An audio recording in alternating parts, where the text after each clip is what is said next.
पहला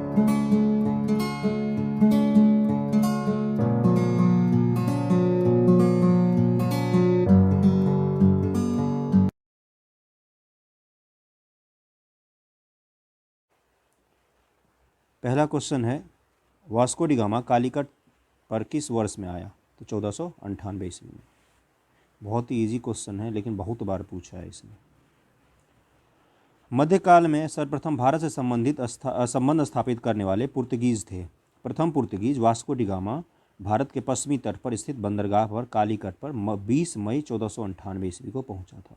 डेट भी दिया हुआ एग्जैक्ट। उसने यहाँ पहुंचकर भारत के नए समुद्री मार्ग की खोज की। कालीकट के तात्कालिक शासक जमोरियन ने वास्को डी गामा का स्वागत किया था। ठीक है, जमोरियन ने। तो क्या इससे पहले भारत को किसी कोई जानता नहीं था क्या? खोज की थी उसने समुद्री मार्ग की, यानी कि यूरोप से भारत तक समुद्र से कैसे पहुंचा जाए इसकी खोज की थी। इससे पहले स्थल मार्ग से यूरोप से लोग आते रहे हैं भारत। ठीक है। उसके बाद है कि पुर्तगाली व्यापारियों ने भारत में कालीकट, गोवा, दमनदीव, हुगली के बंदरगाह में अपनी व्यापारी कोठियाँ स्थापित की। 1505 ईस्वी में फ्रांसिस्को द अल्मीडा भारत में प्रथम पुर्तगाली वायसराय और गवर्नर बनकर आया था। तो पहले अल्मीडा आएगा, फिर अल्बुकर्क आएगा। और व्यापारिक हितों के परिप्रेक्ष्य में हिंद महासागर प्रभुत्व स्थापित करने के लिए ब्लू वाटर पॉलिसी, पुर्तगालियों का सबसे फेमस पॉलिसी है, ब्लू वाटर पॉलिसी स्थापित किया था। इसको शांत जल की नीति भी कहते हैं, यानी कि जो ब्लू वाटर है भारत के आसपास, हिंद महासागर, बंगाल की अरब सागर में, उसमें पुर्तगालियों का प्रभुत्व स्थापित करना था। निम्न से कौन नीला जल योजना ब्लू वाटर पॉलिसी संबंधित है? तो द अल्मीडा। अल्मीडा याद रखना, ट्रिक बताता हूँ। अल्मीडा सबसे पहले आएगा, अल्मीडा पुर्तगाली गवर्नर बनकर। उसके बाद आएगा अल्बुकर्क। अल्बुकर्क तो पहले अल्मीडा आएंगे, फिर बुक आएंगे, बुक। तो अल्मीडा फिर अल्बुकर्क, बुक बाद में आता है, पहले अल्मीडा आता है। मध्यकाल में सर्वप्रथम भारत से व्यापारिक संबंध स्थापित करने वाले कौन थे? पुर्तगाली थे। कितनी बार पूछा है ये, पहले पूछता था ऐसा question. Vasco D gamma Bharat कब आया? 1498। पाँचवा क्वेश्चन है, पुर्तगाली उपनिवेश का प्रथम वायसराय भारत में कौन हुआ? तो अल्मीडा। उसके बाद अल्बुकर्क। निम्नलिखित में से किसने वास्को डी गामा का कालीकट तट पर स्वागत किया था? जमोरिन। जमोरिन वहाँ का शासक था उस समय। मैच करना है समुद्री यात्री और देश। तो वास्को डी गामा पुर्तगाल से आया था। क्रिस्टोफर कोलंबस स्पेन का था। कैप्टन कुक ग्रेट ब्रिटेन से। तस्मान हॉलैंड से आए थे। ठीक है।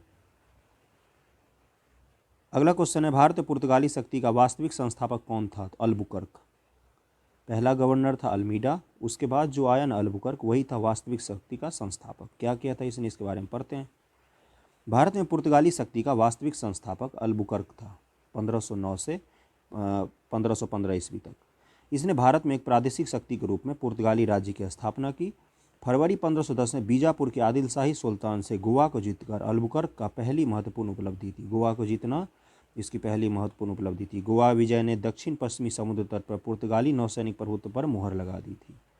इसके साथ ही भारत में क्षेत्रीय पुर्तगाली राज्य की स्थापना हुई थी। अल्बुकर्क ने भारत में पुर्तगालियों की संख्या में वृद्धि करने, उनके अस्थायी बस्तियां बसाने के उद्देश्य से पुर्तगालियों को भारतीय महिलाओं के साथ विवाह करने के लिए प्रोत्साहित किया। क्यों? ताकि पुर्तगालियों की संख्या भारत में बढ़ सके, इसके लिए। अगले क्वेश्चन पे चलते हैं। भारत में यूरोपीय शक्तियों के प्रवेश के संदर्भ में निम्न से कौन सा कथन सही नहीं है? तो पुर्तगालियों ने 1499 पर गोवा पर कब्जा किया, यही गलत है। कब किया? 1510 में। ठीक। अगला क्वेश्चन है, पुर्तगालियों ने भारत में निम्नलिखित में किस स्थान पर प्रथम दुर्ग का निर्माण किया? कोचीन में। कोचीन में। अच्छा, जब 1498 में वास्को डी गामा भारत आया तो उस समय विजयनगर के शासक कौन थे?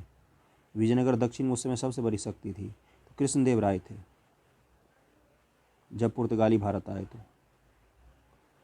किन यूरोपियों ने भारत में प्रथम सामुद्रिक व्यापारिक केंद्र स्थापित किए? पुर्तगालियों ने। अगला क्वेश्चन है, इसका एक्सप्लेनेशन पढ़ते हैं कि भारत में प्रथम पुर्तगाली वायसराय फ्रांसिस्को द अल्मीडा ने 1509 में द्वीप पर अधिकार कर लिया। द्वीप पर। और अधिकार के साथ ही पुर्तगाली हिंद महासागर में सबसे अधिक शक्तिशाली हो गए। इनसे पहले हिंद महासागर में सबसे अधिक शक्तिशाली कौन थे? अरब के लोग, अरब के व्यापारी थे हिंद महासागर में सबसे शक्तिशाली से। पुर्तगालियों ने हिंद महासागर से होने वाले व्यापार पर एक आधिपत्य स्थापित कर लिया और यहाँ से गुजरने वाले अन्य जहाज़ों से कर की वसूली की। अगला क्वेश्चन है 12वां नंबर कि बंगाल में निम्नलिखित फैक्ट्रियों में से एक जो पुर्तगालियों द्वारा स्थापित की गई वह कौन थी? हुगली। हुगली में स्थापित की पुर्तगालियों ने। पुर्तगाली गवर्नर नीनो डी कून्हा किसने की थी बंगाल में? ये फैक्ट अगली बार का क्वेश्चन बन सकता है। नीनो डी कून्हा ने मद्रास के निकट सेंथोमी जिसको सैन टोमे बोला जाता है और बंगाल में हुगली में पुर्तगाली बस्तियां स्थापित कर भारत के पूर्वी समुद्री तट पर सैन टोमे और बंगाल में दोनों जगह हुगली में और मद्रास में पुर्तगाली वाणिज्य का विस्तार किया। आए ये कालीकट तट पर, पश्चिमी तट पर, पूर्वी तट पर सैन टोमे और हुगली में स्थापित किया। 1534 ईस्वी में पुर्तगालियों ने बंगाल के शासक गयासुद्दीन महमूद शाह से सतगांव और चटगांव में अपनी फैक्ट्रियां स्थापित करने की अनुमति प्राप्त कर ली। इसके बाद संपूर्ण बंगाल में अनेक पुर्तगाली वस्तुओं की स्थापना की गई। चटगांव, जिसे पुर्तगाली महान बंदरगाह के रूप में अभिनीत करते थे, उनके द्वारा प्रयुक्त किया जाता था, किंतु 16वीं सदी में सतगांव का पतन हो गया और उसके स्थान पर हुगली ने ले लिया। ठीक है। चिंसुरा में डचों ने गुस्त्रवुस किले का निर्माण करवाया था। ठीक है। अगला क्वेश्चन है यूपीपीसीएस का, पंडिचेरी वर्तमान पुडुचेरी के संदर्भ में निम्नलिखित कथनों पर विचार कीजिए। पंडिचेरी पर कब्जा करने वाली पहली यूरोपीय शक्ति पुर्तगाली थे। सही है ये। पंडिचेरी पर कब्जा करने वाली दूसरी यूरोपीय शक्ति फ्रांसीसी थे। तीसरा स्टेटमेंट है अंग्रेजों ने कभी पंडिचेरी पर कब्जा नहीं किया, तो केवल 1 सही होगा, दूसरा तीसरा गलत है इसका एक्सप्लेनेशन पढ़ते हैं। पंडिचेरी में सर्वप्रथम पुर्तगालियों ने अपना उपनिवेश स्थापित किया। पंडिचेरी में उसके बाद डेन्स और डचों ने अपनी व्यापारिक कोठियाँ स्थापित की, जिसके बाद 1673 फ्रांसीसियों ने यहाँ अपनी बस्ती स्थापित की। अंग्रेजों ने भी पंडिचेरी पर 1793 में कब्जा कर लिया था। फिर 1814 में हुई पेरिस की संधि के तहत फ्रांस को वापस कर दिया। अगला क्वेश्चन है, हुगली को बंगाल की खाड़ी में समुद्री लूटपाट के लिए किसने अड्डा बनाया था? पुर्तगालियों ने। 14 का ए हो जाएगा। 15वां नंबर क्वेश्चन है, बंगाल की खाड़ी में समुद्री डकैती हेतु हुगली का कौन उपयोग करते थे? पुर्तगाली लोग। 16वां क्वेश्चन है, निम्नलिखित में से कौन कलकत्ता का संस्थापक था? तो जॉब चार्नॉक। कलकत्ता का संस्थापक जॉब चार्नॉक था।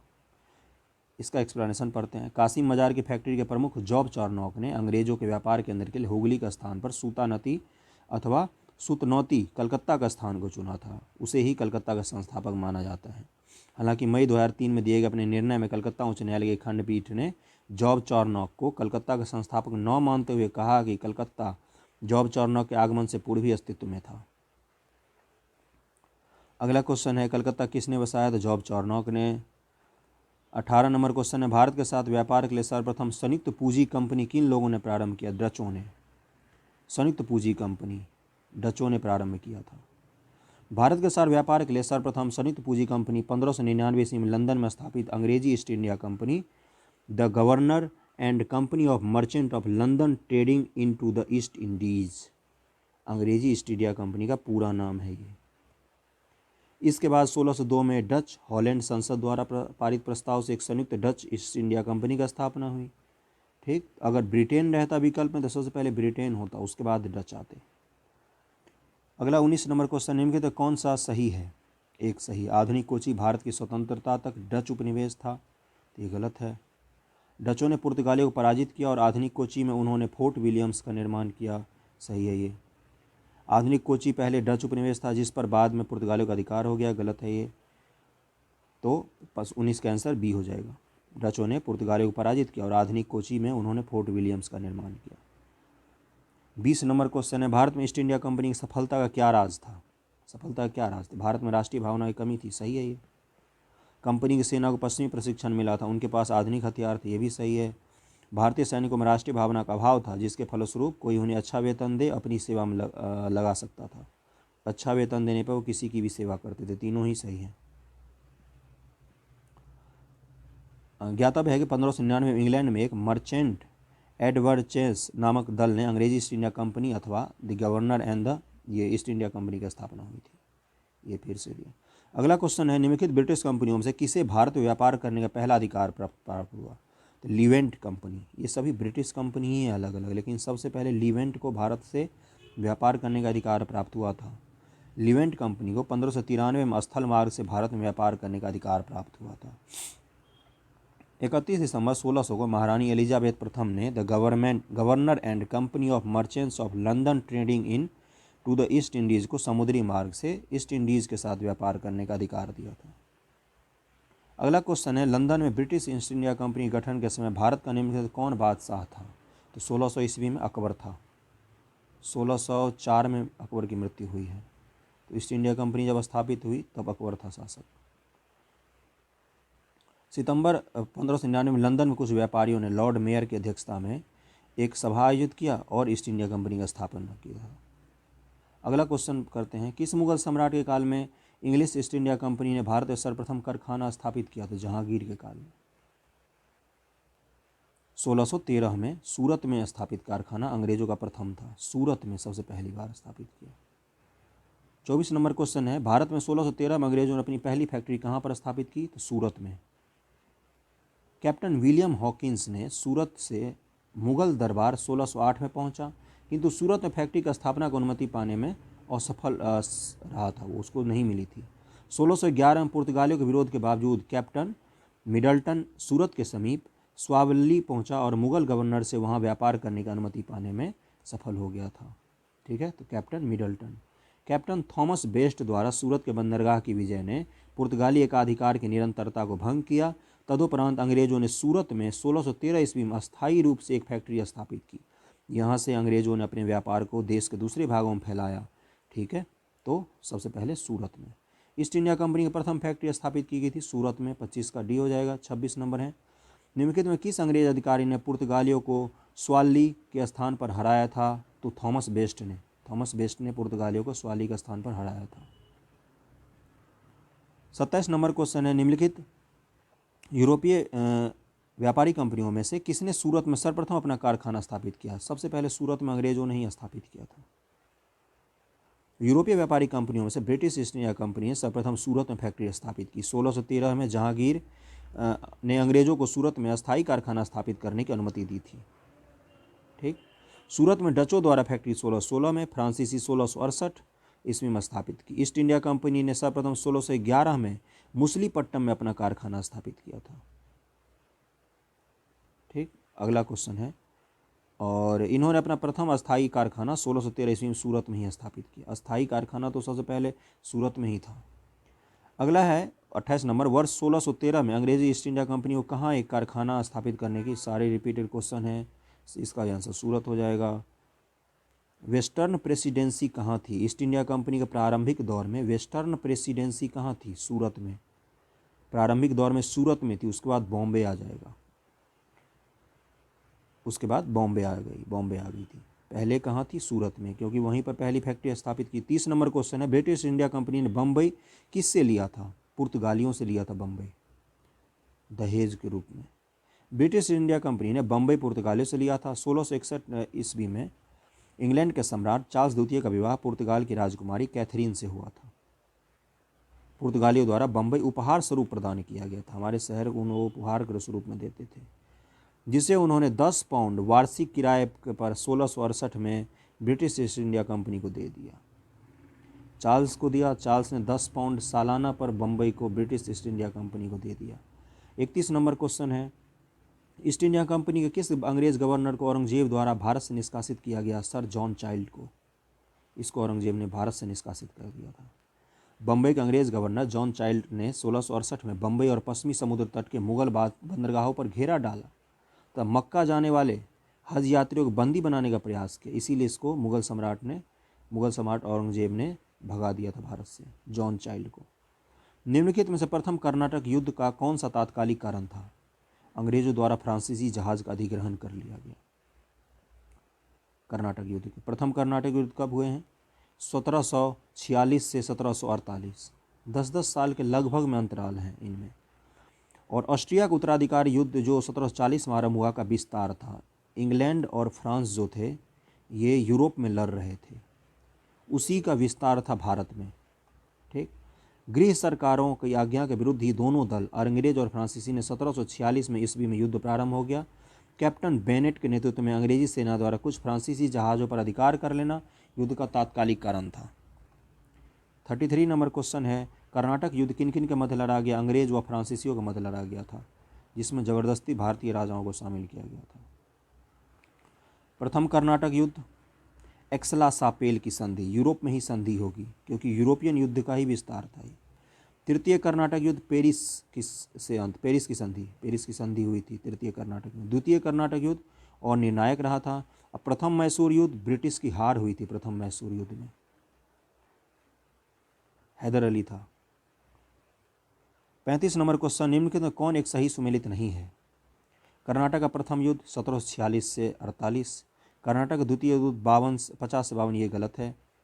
कर्नाटक का तृतीय युद्ध 58 से 63, पानीपत का तृतीय युद्ध 1761। तो कर्नाटक का द्वितीय युद्ध कब हुआ था? 1749 से 1754। कर्नाटक युद्ध में शायद 3-3 साल का अंतर है, एक बार देखना पड़ेगा। निम्नलिखित में कौन सा प्रथम यूरोपियन व्यक्ति था जिसने भू क्षेत्र अर्जित करने के उद्देश्य से भारतीय राजाओं के झगड़े में भाग लेने की नीति आरंभ की थी? तो ये सबसे पहला व्यक्ति था फ्रांसीसी गवर्नर डुप्ले। डुप्ले ही था जिसको सहायक संधि का जन्मदाता भी कहा जाता है। ठीक, डुप्ले ने पहली बार वे हथकंडे प्रयोग किए जो भारत को जीतने के लिए अंग्रेजों के मार्गदर्शक बने। डुप्ले प्रथम यूरोपियन था जिसने भू क्षेत्र अर्जित करने के उद्देश्य से भारतीय राजाओं के झगड़े में भाग लेने की नीति आरंभ की थी। यह डुप्ले ही था जिसने पहली बार यूरोपीय सेना को भारतीय राज दरबारों में भारतीय व्यय पर नियुक्त करवाया। मतलब यूरोप की सेना रखी आप अपने राज्य क्षेत्र में, और इस सेना का खर्चा भी राजा ही उठाएगा। और डुप्ले के बारे में क्या दिया है? तथा जिसने पहली बार यूरोपीय हितों के लिए भारतीय राजनीति में हस्तक्षेप किया तथा भारत में यूरोपीय साम्राज्य की नींव रखी, उसके बारे में जी बी मालेसन ने लिखा है कि उसकी योजनाओं का प्रभाव उसके जाने के पश्चात भी रहा। वह भूमि जिसे उसने अपनी सूझबूझ से जोता तथा उर्वर बनाया, वह क्षमता जो उसने दर्शाई, उसके लौटने के तुरंत बाद उसके प्रतिद्वंदियों ने उपयोग की। मतलब डुप्ले की ही नीति को बाद में सारे अंग्रेजी अधिकारियों ने यूज किया, जबकि डुप्ले फ्रांसीसी था। भारत में फ्रांसीसियों ने अपना सबसे पहला कारखाना इनमें से कहाँ पर स्थापित किया? सूरत में। अंग्रेजों ने मछलीपट्टनम में किया, लेकिन प्रथम अस्थायी कारखाना सूरत में किया। फ्रांसीसियों ने पहले कारखाना सूरत में स्थापित किया। 1664 ईस्वी में फ्रेंच ईस्ट इंडिया कंपनी की स्थापना हुई। उस समय लुई 14वां था। कंपनी देश ओरिएंटलेस नाम कहा गया था इसको। 1667 में फ्रांसिस्को कैरो के नेतृत्व में एक अभियान दल भारत के लिए रवाना हुआ और 1668 में सूरत में पहली फैक्ट्री स्थापित की गई। फ्रांसीसी ईस्ट इंडिया कंपनी स्थापित हुई लुई 14वें के कार्यकाल में। 39 नंबर नियुक्त किसे भारत में फ्रांसीसी कंपनी का संस्थापक कहा जाता है? तो कॉलबर्ट। 40 नंबर है, भारत निम्न से कौन सा कारखाना डचों ने स्थापित किया? तो चिंसुरा और हुगली दोनों डचों ने स्थापित किया था, चिंसुरा और हुगली। अगला क्वेश्चन है, डच ईस्ट इंडिया कंपनी ने किस वर्ष अपनी फैक्ट्री पटना में स्थापित की? 1632 ईस्वी में स्थापित की थी, 1632 ईस्वी में। बंगाल के समृद्ध व्यापार की तरफ आकर्षित हो डचों ने 1615 ईस्वी 1629 में असफल प्रयास किए। बंगाल में व्यापार सुअवसर उन्हें 1632 से प्राप्त हुआ। 1632 में उनको व्यापार करने का अवसर प्राप्त हुआ। 1632 में ही पटना में उन्होंने पहली फैक्ट्री बनाई थी, मतलब पटना फैक्ट्री स्थापित की थी बंगाल वाली। यद्यपि इतिहासकार ओम प्रकाश ने 1638 में पटना में डच फैक्ट्री की स्थापना संबंधी तथ्य दिए हैं, लेकिन अभी जो पटना कॉलेज है ना वो उसी में है, लेकिन 1632 ही मानते हैं, सर्वमान्य 1632 ही है। फ्रांसीसी दक्कन में शक्ति आंदोलन स्थापित करने में असफल रहे, क्योंकि फ्रांसीसी इसलिए असफल रहे क्योंकि अंग्रेजों की फौज शक्तिशाली थी। ठीक, और फौज में भी कौन सी? नेवी। अंग्रेजों की नेवी जल सेना बहुत शक्तिशाली थी। अगला क्वेश्चन है 43 नंबर, निम्न यूरोपीय शक्तियों ने भारतीय व्यापार में समय समय प्रवेश किया, इनको क्रमबद्ध में लगाना है। तो सबसे पहले कौन आएंगे? पुर्तगाली के बाद कौन आए थे? डच के बाद कौन आए? अंग्रेज के बाद फ्रांसीसी, सबसे अंत में फ्रांसीसी आए। तो 4 2 1 3 हो जाएगा, बी आंसर हो जाएगा। पंडिचेरी में फ्रांसीसी थे। मद्रास ट्रावनकोर डेनिश, गोवा पुर्तगाली, मद्रास डच। सद्रास लिखा है। उस क्षेत्र की पहचान करें जहां से यूरोपियों को सर्वोत्तम सोरा और अफीम प्राप्त होता था। सबसे अच्छा सोरा और अफीम बिहार से मिलता था यूरोपियों को। अंग्रेजी शासनकाल में भारत का कौन सा क्षेत्र अफीम उत्पादन हेतु प्रसिद्ध था? बिहार। निम्नलिखित यूरोपियों में कौन एक स्वतंत्रता पूर्व भारत में व्यापारी के रूप में सबसे अंत में आए? फ्रांसीसी सबसे अंत में आए थे, अभी हमने ऊपर पढ़ा। निम्नलिखित में से किन स्थानों पर डचों ने अपने व्यापारिक अड्डे स्थापित किए? तो डचों ने कहाँ पर स्थापित किया ये पूछा है। 48 नंबर क्वेश्चन। नागपट्टनम, चिंसुरा, मछलीपट्टनम, सूरत, भरूच, आगरा, कोचीन, अहमदाबाद, पटना, ये सभी जगह पर स्थापित किए थे डचों ने। पटना में कब किया था? 1632 में। बीपीएससी का फेवरेट क्वेश्चन है। 49 नंबर क्वेश्चन है। मृदा के स्वरूप तथा उपज के गुणों के आधार पर भूमि राजस्व का मूल्यांकन। अंग्रेजों की भारत की देन पूछा है। ठीक है, मृदा के स्वरूप तथा उपज के गुणों के आधार पर भूमि राजस्व का मूल्यांकन, ये बहुत पहले से चला आ रहा था भारत में। उपज के आधार पर अकबर के काल में भी था, उससे पहले के भी समय में था। युद्ध में चलती फिरती तोपों का उपयोग, ये तो बाबर के समय में ही हो गया था। तंबाकू और लाल मिर्च, ये तो पुर्तगाली लाए थे, तो कोई नहीं होगा। शेरशाह सूरी और अकबर के समय में था कि मृदा के उपज के आधार पर भू राजस्व। तंबाकू और लाल मिर्च पुर्तगाली लाए। चलती फिरती तोपों का प्रचलन मुगल काल में ही था। ठीक, अगले क्वेश्चन पे चलते हैं। किसने ईस्ट इंडिया कंपनी के बारे में यह टिप्पणी की? कंपनी एक असंगति है, परंतु यह उस व्यवस्था का भाग है जहां सब कुछ ही असंगत है। तो जीबी मैकाले ने किया था। जीबी मैकाले ने कंपनी के बारे में टिप्पणी किया था। लॉर्ड मैकाले ब्रिटेन के राजनीतिक कवि तथा इतिहासकार थे। 1834 से 1838 तक वह भारत के सुप्रीम काउंसिल में लॉ मेंबर तथा लॉ कमीशन का प्रधान रहा। भारत का पहला लॉ कमीशन का प्रधान मैकाले था। द माइन्यूट पत्र भी इसने प्रकाशित किया था। भारत में शिक्षा के लिए जो पहली समिति बनी थी, प्राच्य और पाश्चात्य विवाद जो हुआ था, उसमें भी जीबी मैकाले शामिल था। एक्सला सापेल 1748 के संधि के संदर्भ में निम्नलिखित कथनों में से कौन से सही हैं? तो प्रथम कर्नाटक युद्ध की समाप्ति, अंग्रेजों को मद्रास पुनः प्राप्त हुआ, तो ये दोनों ही सही हैं। भारत में अंग्रेजों की सफलता तथा फ्रांसीसियों की असफलता के कारण के संदर्भ में निम्नलिखित कथनों में से कौन से सही हैं? यानी कि अंग्रेज क्यों सफल हुए और फ्रांसीसी क्यों असफल हो गए? अंग्रेजों को बंगाल विजय से अपार धन एवं जनशक्ति मिला, सही है ये। अंग्रेजों ने बंगाल जीता, जिससे उनको इतनी धन संपत्ति मिली कि उन्होंने पूरा भारत जीत लिया। अंग्रेजों को बेहतर नौसैनिक ताकत, दोनों ही सही है।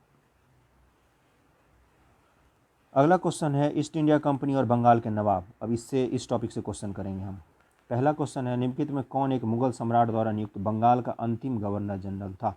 मतलब गवर्नर जनरल नहीं, गवर्नर था बंगाल का, मुगल सम्राट द्वारा। मुर्शीद कुली खां, ऑप्शन बी हो जाएगा।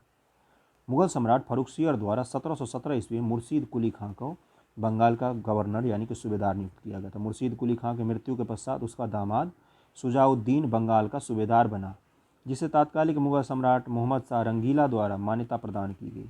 अतः मुगल सम्राट द्वारा नियुक्त बंगाल का अंतिम गवर्नर कौन था? मुर्शीद कुली खां। निम्नलिखित में कौन सा युद्ध जिसने भारत में ब्रिटिश प्रभुत्व को प्रारंभ किया? पलासी का युद्ध 1757 ईस्वी। 1757, इसके 100 साल बाद 1857 का विद्रोह हुआ था। 1757। बक्सर कब होगा? 1764। 1757। इसमें कौन कौन थे पलासी के युद्ध में? ये तो पता ही होगा, फिर भी पढ़ लेते हैं। पलासी के युद्ध 1757 में रॉबर्ट क्लाइव के नेतृत्व में अंग्रेजों ने बंगाल के नवाब सिराजुद्दौला को पराजित किया। नवाब की सेना के 3 राजद्रोही मीर जाफर, यार लतीफ़ और राय दुर्लभ की सेना नायकत्व में थी। ठीक है, ये तीनों ने क्या किया? अंग्रेजों का साथ दिया। मीर जाफर इसके बाद शासक बनेगा। ठीक, आगे चलते हैं। बाकी इसकी कहानी पलासी की पता ही है। इंग्लैंड की ईस्ट इंडिया कंपनी की भारत में प्रथम निर्णायक सैन्य सफलता मानी जाती पलासी का युद्ध। पलासी का युद्ध लड़ा गया था 1757 ईस्वी में। 5वां क्वेश्चन है, सिराजुद्दौला लॉर्ड क्लाइव द्वारा परास्त हुआ था पलासी के युद्ध में। सारे रिपीटेड क्वेश्चन है। भारतवर्ष में ब्रिटिश साम्राज्य का संस्थापक कौन था? तो रॉबर्ट क्लाइव, इसको भारत में ब्रिटिश साम्राज्य का संस्थापक माना जाता है। भारतवर्ष में ब्रिटिश साम्राज्य का संस्थापक रॉबर्ट क्लाइव को माना जाता है, जिसने पलासी के युद्ध 23 जून 1757 को बंगाल के नवाब सिराजुद्दौला को पराजित कर पहली बार भारत में ब्रिटिश प्रभुत्व की नींव रखी थी। निम्नलिखित में किसे स्वर्ग से उत्पन्न सेना नायक कहा जाता था? रॉबर्ट क्लाइव को। पलासी का युद्ध मैदान कहाँ है? पश्चिम बंगाल में है। पश्चिम बंगाल के नदिया जिले में भागीरथी नदी के किनारे स्थित है। 9वां क्वेश्चन, निम्नलिखित में से किसने अपनी राजधानी मुर्शिदाबाद से मुंगेर स्थापित की? तो मीर कासिम ने। मीर जाफर बना। मीर जाफर के साथ ही वही हुआ जो सिराजुद्दौला का साथ हुआ था। मीर जाफर के बाद मीर कासिम शासक बना। मीर कासिम ने खुद को राजनीतिक षड्यंत्र से दूर रखने के लिए मुर्शिदाबाद से मुंगेर अपनी राजधानी स्थानांतरित कर ली थी। मीर कासिम को फिर भी सही शासक माना जाता है। मीर कासिम ने अपनी राजधानी मुर्शिदाबाद से मुंगेर ले आया, संभवतः वह राजनीतिक षड्यंत्र से दूर रहना चाहता था। सबसे अधिक निर्णायक युद्ध जिसने अंग्रेजों को भारत में प्रभुत्व स्थापित किया, सबसे अधिक था निर्णायक बक्सर का युद्ध। पलासी का युद्ध जो था वो छल प्रपंच पर आधारित युद्ध था, लेकिन बक्सर का युद्ध विशुद्ध रूप से जो प्रभुत्वशाली थे, जो वाकई अच्छे योद्धा थे, उनका युद्ध था, तो पर बक्सर का युद्ध माना जाता है। इसमें किसको किसको हराया था, ये सबसे ज़्यादा इम्पोर्टेंट है। मीर कासिम, अवध के नवाब शुजा-उद-दौला और मुग़ल सम्राट शाह आलम द्वितीय, यानी कि नॉर्थ इंडिया के जो सबसे बड़े सारे शासक थे, सबको एक साथ हरा दिया गया था बक्सर के युद्ध में। इस युद्ध में अंग्रेज़ों की कमान मेजर हेक्टर मुनरो के हाथों में थी। इस युद्ध के परिणाम ने पलासी के निर्णयों पर मुहर लगा दी। भारत में अब अंग्रेज़ों को चुनौती देने वाला कोई दूसरा नहीं था। इलाहाबाद तक का प्रदेश अंग्रेज़ों के अधिकार में आ गया। दिल्ली विजय का मार्ग खुल गया। बक्सर का युद्ध भारतीय इतिहास में निर्णायक सिद्ध हुआ। P.E. रॉबर्टस ने बक्सर के युद्ध के बारे में कहा है कि पलासी की अपेक्षा बक्सर को भारत में अंग्रेजी प्रभुता की जन्मभूमि मानना कहीं अधिक उपयुक्त होगा। यदि बक्सर के युद्ध के परिणाम को देखा जाए तो कहा जा सकता है कि जहां पलासी की विजय अंग्रेजों की कूटनीति का परिणाम था, वहीं बक्सर की विजय इतिहासकारों ने पूर्णतः सैनिक विजय माना है। 11 नंबर क्वेश्चन है, अंग्रेजी ईस्ट इंडिया कंपनी द्वारा लड़े गए निम्नलिखित युद्धों में से कौन से सर्वाधिक निर्णायक थे, तो बक्सर का युद्ध। 12 नंबर निम्नलिखित कौन सा युद्ध भारत में अंग्रेजों के आधिपत्य की स्थापना की दृष्टि से सबसे महत्वपूर्ण था, तो बक्सर। रिपीटेड क्वेश्चन है सारे। बक्सर के युद्ध के समय दिल्ली का शासक कौन था, तो शाह आलम द्वितीय, कन्फ्यूज नहीं होना इसमें। बक्सर की लड़ाई के समय बंगाल का गवर्नर कौन था, तो मीर जाफर। अगला क्वेश्चन है, मीर कासिम बना, फिर मीर कासिम को फिर से हटा के मीर जाफर को बनाया गया। ठीक है। निम्नलिखित में किस एक शासक ने ईस्ट इंडिया कंपनी की दीवानी प्रदान की थी, वह था शाह आलम द्वितीय ने ईस्ट इंडिया कंपनी को दीवानी प्रदान की थी। दीवानी यानी कि राजस्व से संबंधित मामले प्रदान किए थे। इलाहाबाद की दूसरी संधि कब हुआ था, बक्सर के युद्ध के बाद। अगस्त 1765 के अनुसार शाह आलम को अंग्रेजी संरक्षण में ले लिया गया। मुगल बादशाह अंग्रेजी संरक्षण में रहेगा और उसे इलाहाबाद में रखा गया। इलाहाबाद तथा करा के जो क्षेत्र थे वो नवाब को छोड़ दिए गए, शाह आलम को मिले। 12 अगस्त 1765 के अपने फरमान द्वारा मुगल बादशाह शाह आलम द्वितीय ने कंपनी को बंगाल, बिहार तथा उड़ीसा के दीवानी अस्थायी रूप से दे दिया, जिसके बदले कंपनी द्वारा सम्राट को 26 लाख रुपये दिए जाना था। निजामत व्यय के लिए कंपनी को 53 लाख रुपये देना था। इस समय Robert Clive east India Company का बंगाल का गवर्नर था। शाह आलम द्वितीय का संपूर्ण जीवन आपदाओं से ग्रस्त था। उसे 1788 ईस्वी में अंधा कर दिया गया। शाह आलम द्वितीय को अंधा कर दिया गया। शाह आलम द्वितीय के समय में 1803 में दिल्ली पर अंग्रेजों का अधिकार हो गया। शाह आलम द्वितीय तथा उसके दो उत्तराधिकारी अकबर द्वितीय और बहादुर शाह द्वितीय ईस्ट इंडिया कंपनी के पेंशन भोगी रह गए। और अकबर द्वितीय क्यों महत्वपूर्ण? अकबर द्वितीय ने राजा राम मोहन राय को राजा की उपाधि दिया था। इसी के पेंशन संबंधी बात करने के लिए राजा राम मोहन राय ब्रिटेन गए, जहां उनकी मौत हो गई थी। 1765 में ईस्ट इंडिया कंपनी को बंगाल की दीवानी किसने प्रदान की? मुगल सम्राट ने। किस गवर्नर के कार्यकाल में ईस्ट इंडिया कंपनी को शहंशाह शाह आलम द्वारा बंगाल, बिहार तथा उड़ीसा में दीवानी अधिकार दिया गया? लॉर्ड क्लाइव के समय। लॉर्ड क्लाइव दूसरी बार गवर्नर बन के आया था 1765 ईस्वी में भारत। अगला क्वेश्चन 18वां, सम्राट शाह आलम द्वितीय ने ईस्ट इंडिया कंपनी को बंगाल, बिहार तथा उड़ीसा की दीवानी प्रदान की 12 अगस्त 1765 ईस्वी को। इलाहाबाद की संधि के बाद रॉबर्ट क्लाइव ने मुर्शिदाबाद का उपदीवान किसे बनाया था?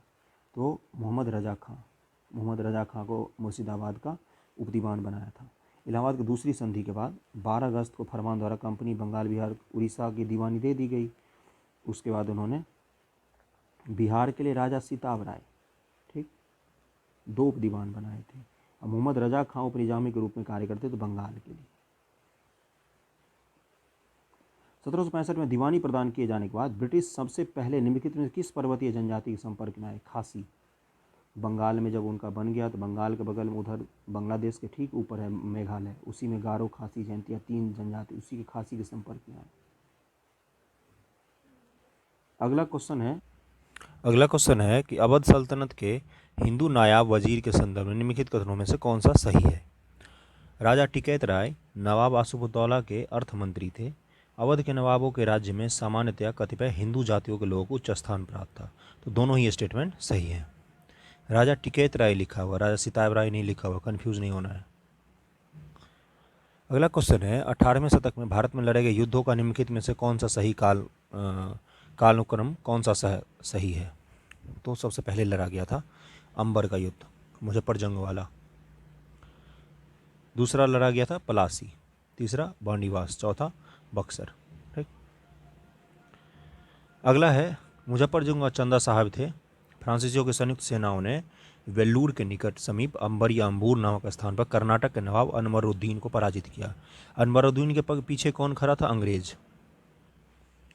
मुजफ्फरजंग दक्कन का सूबेदार बन गया और इस उपलक्ष्य में उसने अपने हितकारी डुप्ले को कृष्णा नदी के दक्षिणी भाग में मुगल के प्रदेश का गवर्नर नियुक्त कर दिया। डुप्ले को कृष्णा नदी के दक्षिण के भाग का गवर्नर बना दिया गया था।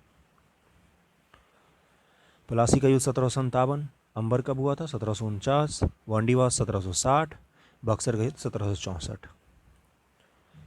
अगला है उस फ्रांसीसी सेनापति का नाम बताया जो 1760 के वांडीवास युद्ध में पराजित हुआ था। तो काउंट लाली पराजित हुआ था। किसने पराजित किया था? पढ़ते हैं ऊपर। अंग्रेज तथा फ्रांसीसियों के मध्य युद्ध में फ्रांसीसी पराजित हुए। अंग्रेज सेना का नेतृत्व सर आयरकूट ने, जबकि फ्रांसीसी सेना का काउंट डी लाली ने किया था। तो काउंट डी लाली को अंग्रेजी सेना आयरकूट ने हरा दिया था। वांडीवास के युद्ध 1760 में ब्रिटिश ने फ्रेंच को हराया था। 1760 का प्रसिद्ध वांडीवास का युद्ध अंग्रेजों द्वारा किसके खिलाफ लड़ा गया था? फ्रांसीसियों के खिलाफ। ये 66वीं बीपीएससी क्वेश्चन है 2020 का। अगला क्वेश्चन है निम्नलिखित में से कौन सा युग्म सही सुमेलित है? बक्सर का युद्ध मीर जाफर के विरुद्ध क्लाइव? नहीं, बक्सर का युद्ध में कौन थे? मीर कासिम था और मुगल सम्राट थे और अवध का नवाब था। वांडीवास का युद्ध फ्रांसीसी विरुद्ध ईस्ट इंडिया कंपनी, ये सही है। चिलियावाला डलहौजी के विरुद्ध मराठे नहीं थे चिलियावाला में, सिख थे। सिख रंजीत सिंह जी के मरने के बाद सिखों के अंग्रेजों से युद्ध हुआ, उसमें चिलियावाला का युद्ध हुआ था। खुर्दा का युद्ध निजाम के विरुद्ध ईस्ट इंडिया कंपनी, ये भी गलत है। 27 नंबर क्वेश्चन, खुर्दा के युद्ध में कौन थे? निजाम के विरुद्ध मराठे थे, जिसमें निजाम की हार हुई थी।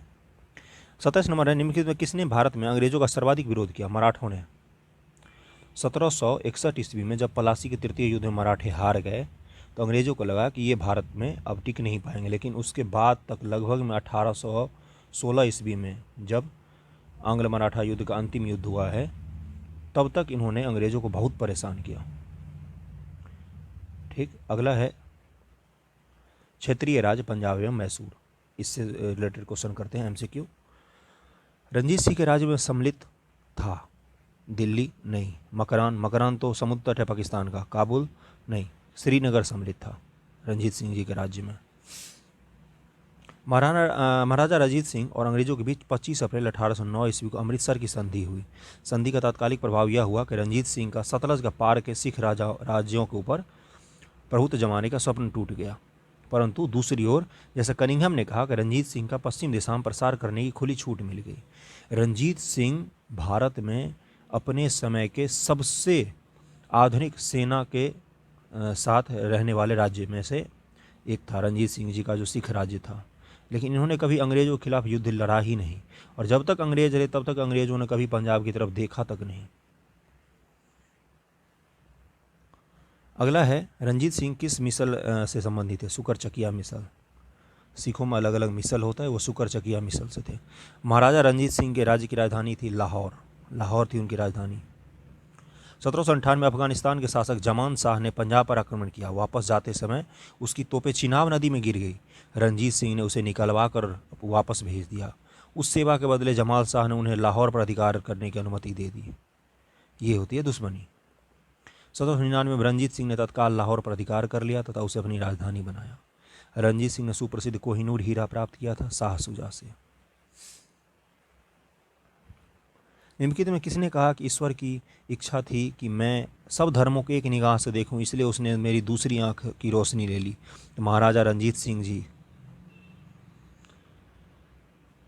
रंजीत सिंह जी का जन्म 13 नवंबर 1780 को सुकरचकिया मिसल के मुखिया महासिंह के घर में हुआ था। वो 12 वर्ष के ही थे कि उनके पिता के स्वर्गवास हो गए थे। 1792 1797 तक प्रतिशासन परिषद, जिससे इनकी माता, सास और दीवानी लखपत राय ने शासन का कार्य चलाया। 1797 में इन्होंने समस्त कार्यभार संभाल लिया था।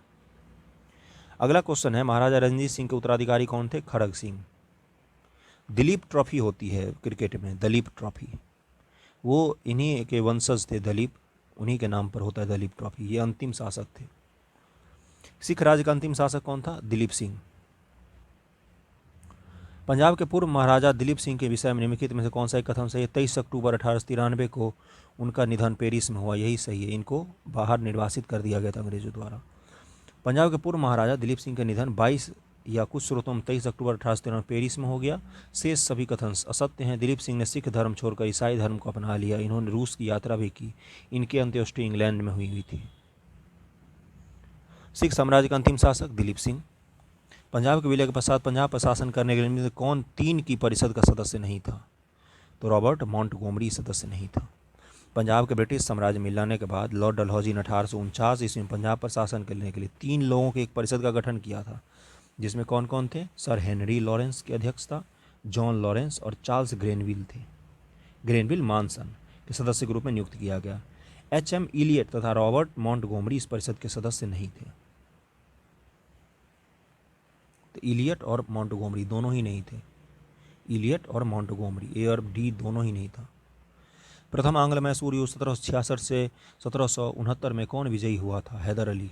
हैदर अली एक कुशल सेनापति था, उसने हरा दिया था अंग्रेजों को।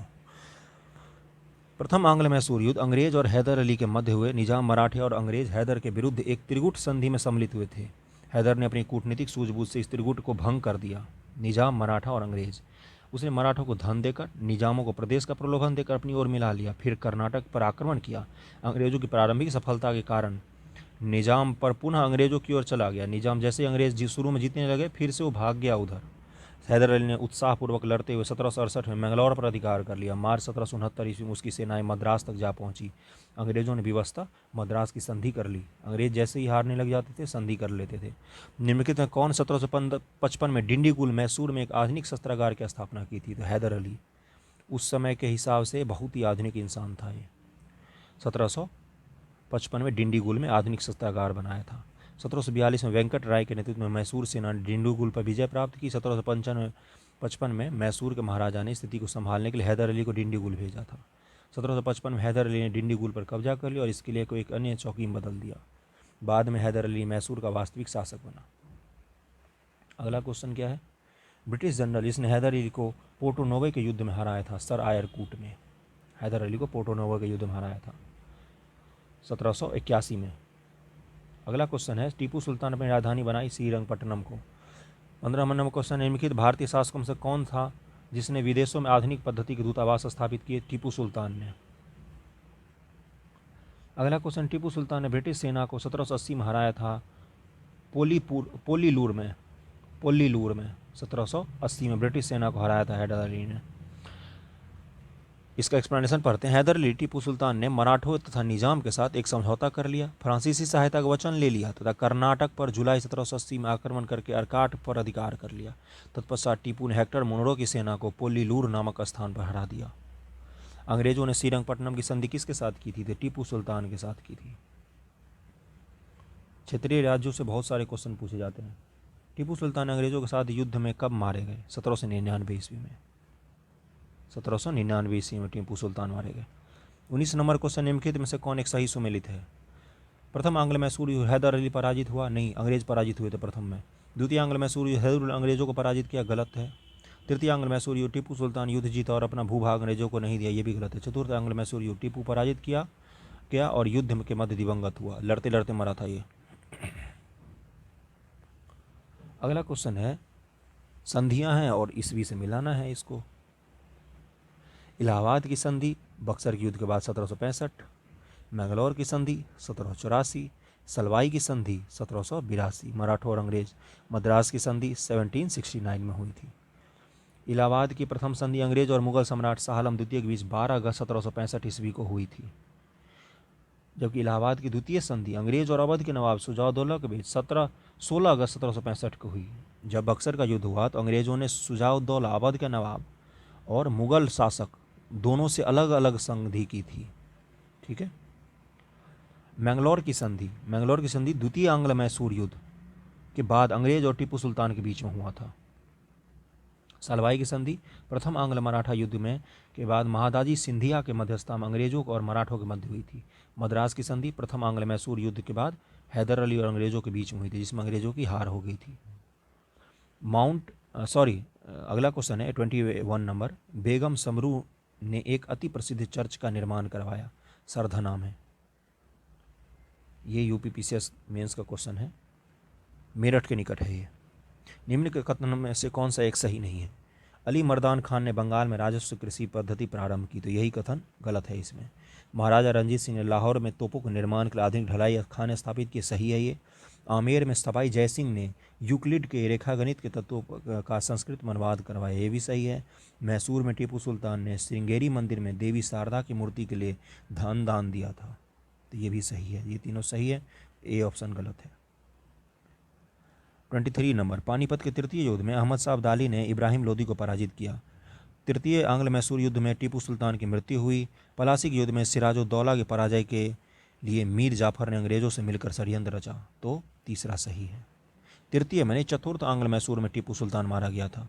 और पानीपत के तृतीय युद्ध में अहमद शाह अब्दाली ने मराठों को हराया था, इब्राहिम लोदी को नहीं हराया था। ठीक है, इसमें हम 50 से ज़्यादा क्वेश्चन कर चुके हैं। पहला क्वेश्चन है, रॉबर्ट क्लाइव बंगाल के प्रथम गवर्नर जनरल थे।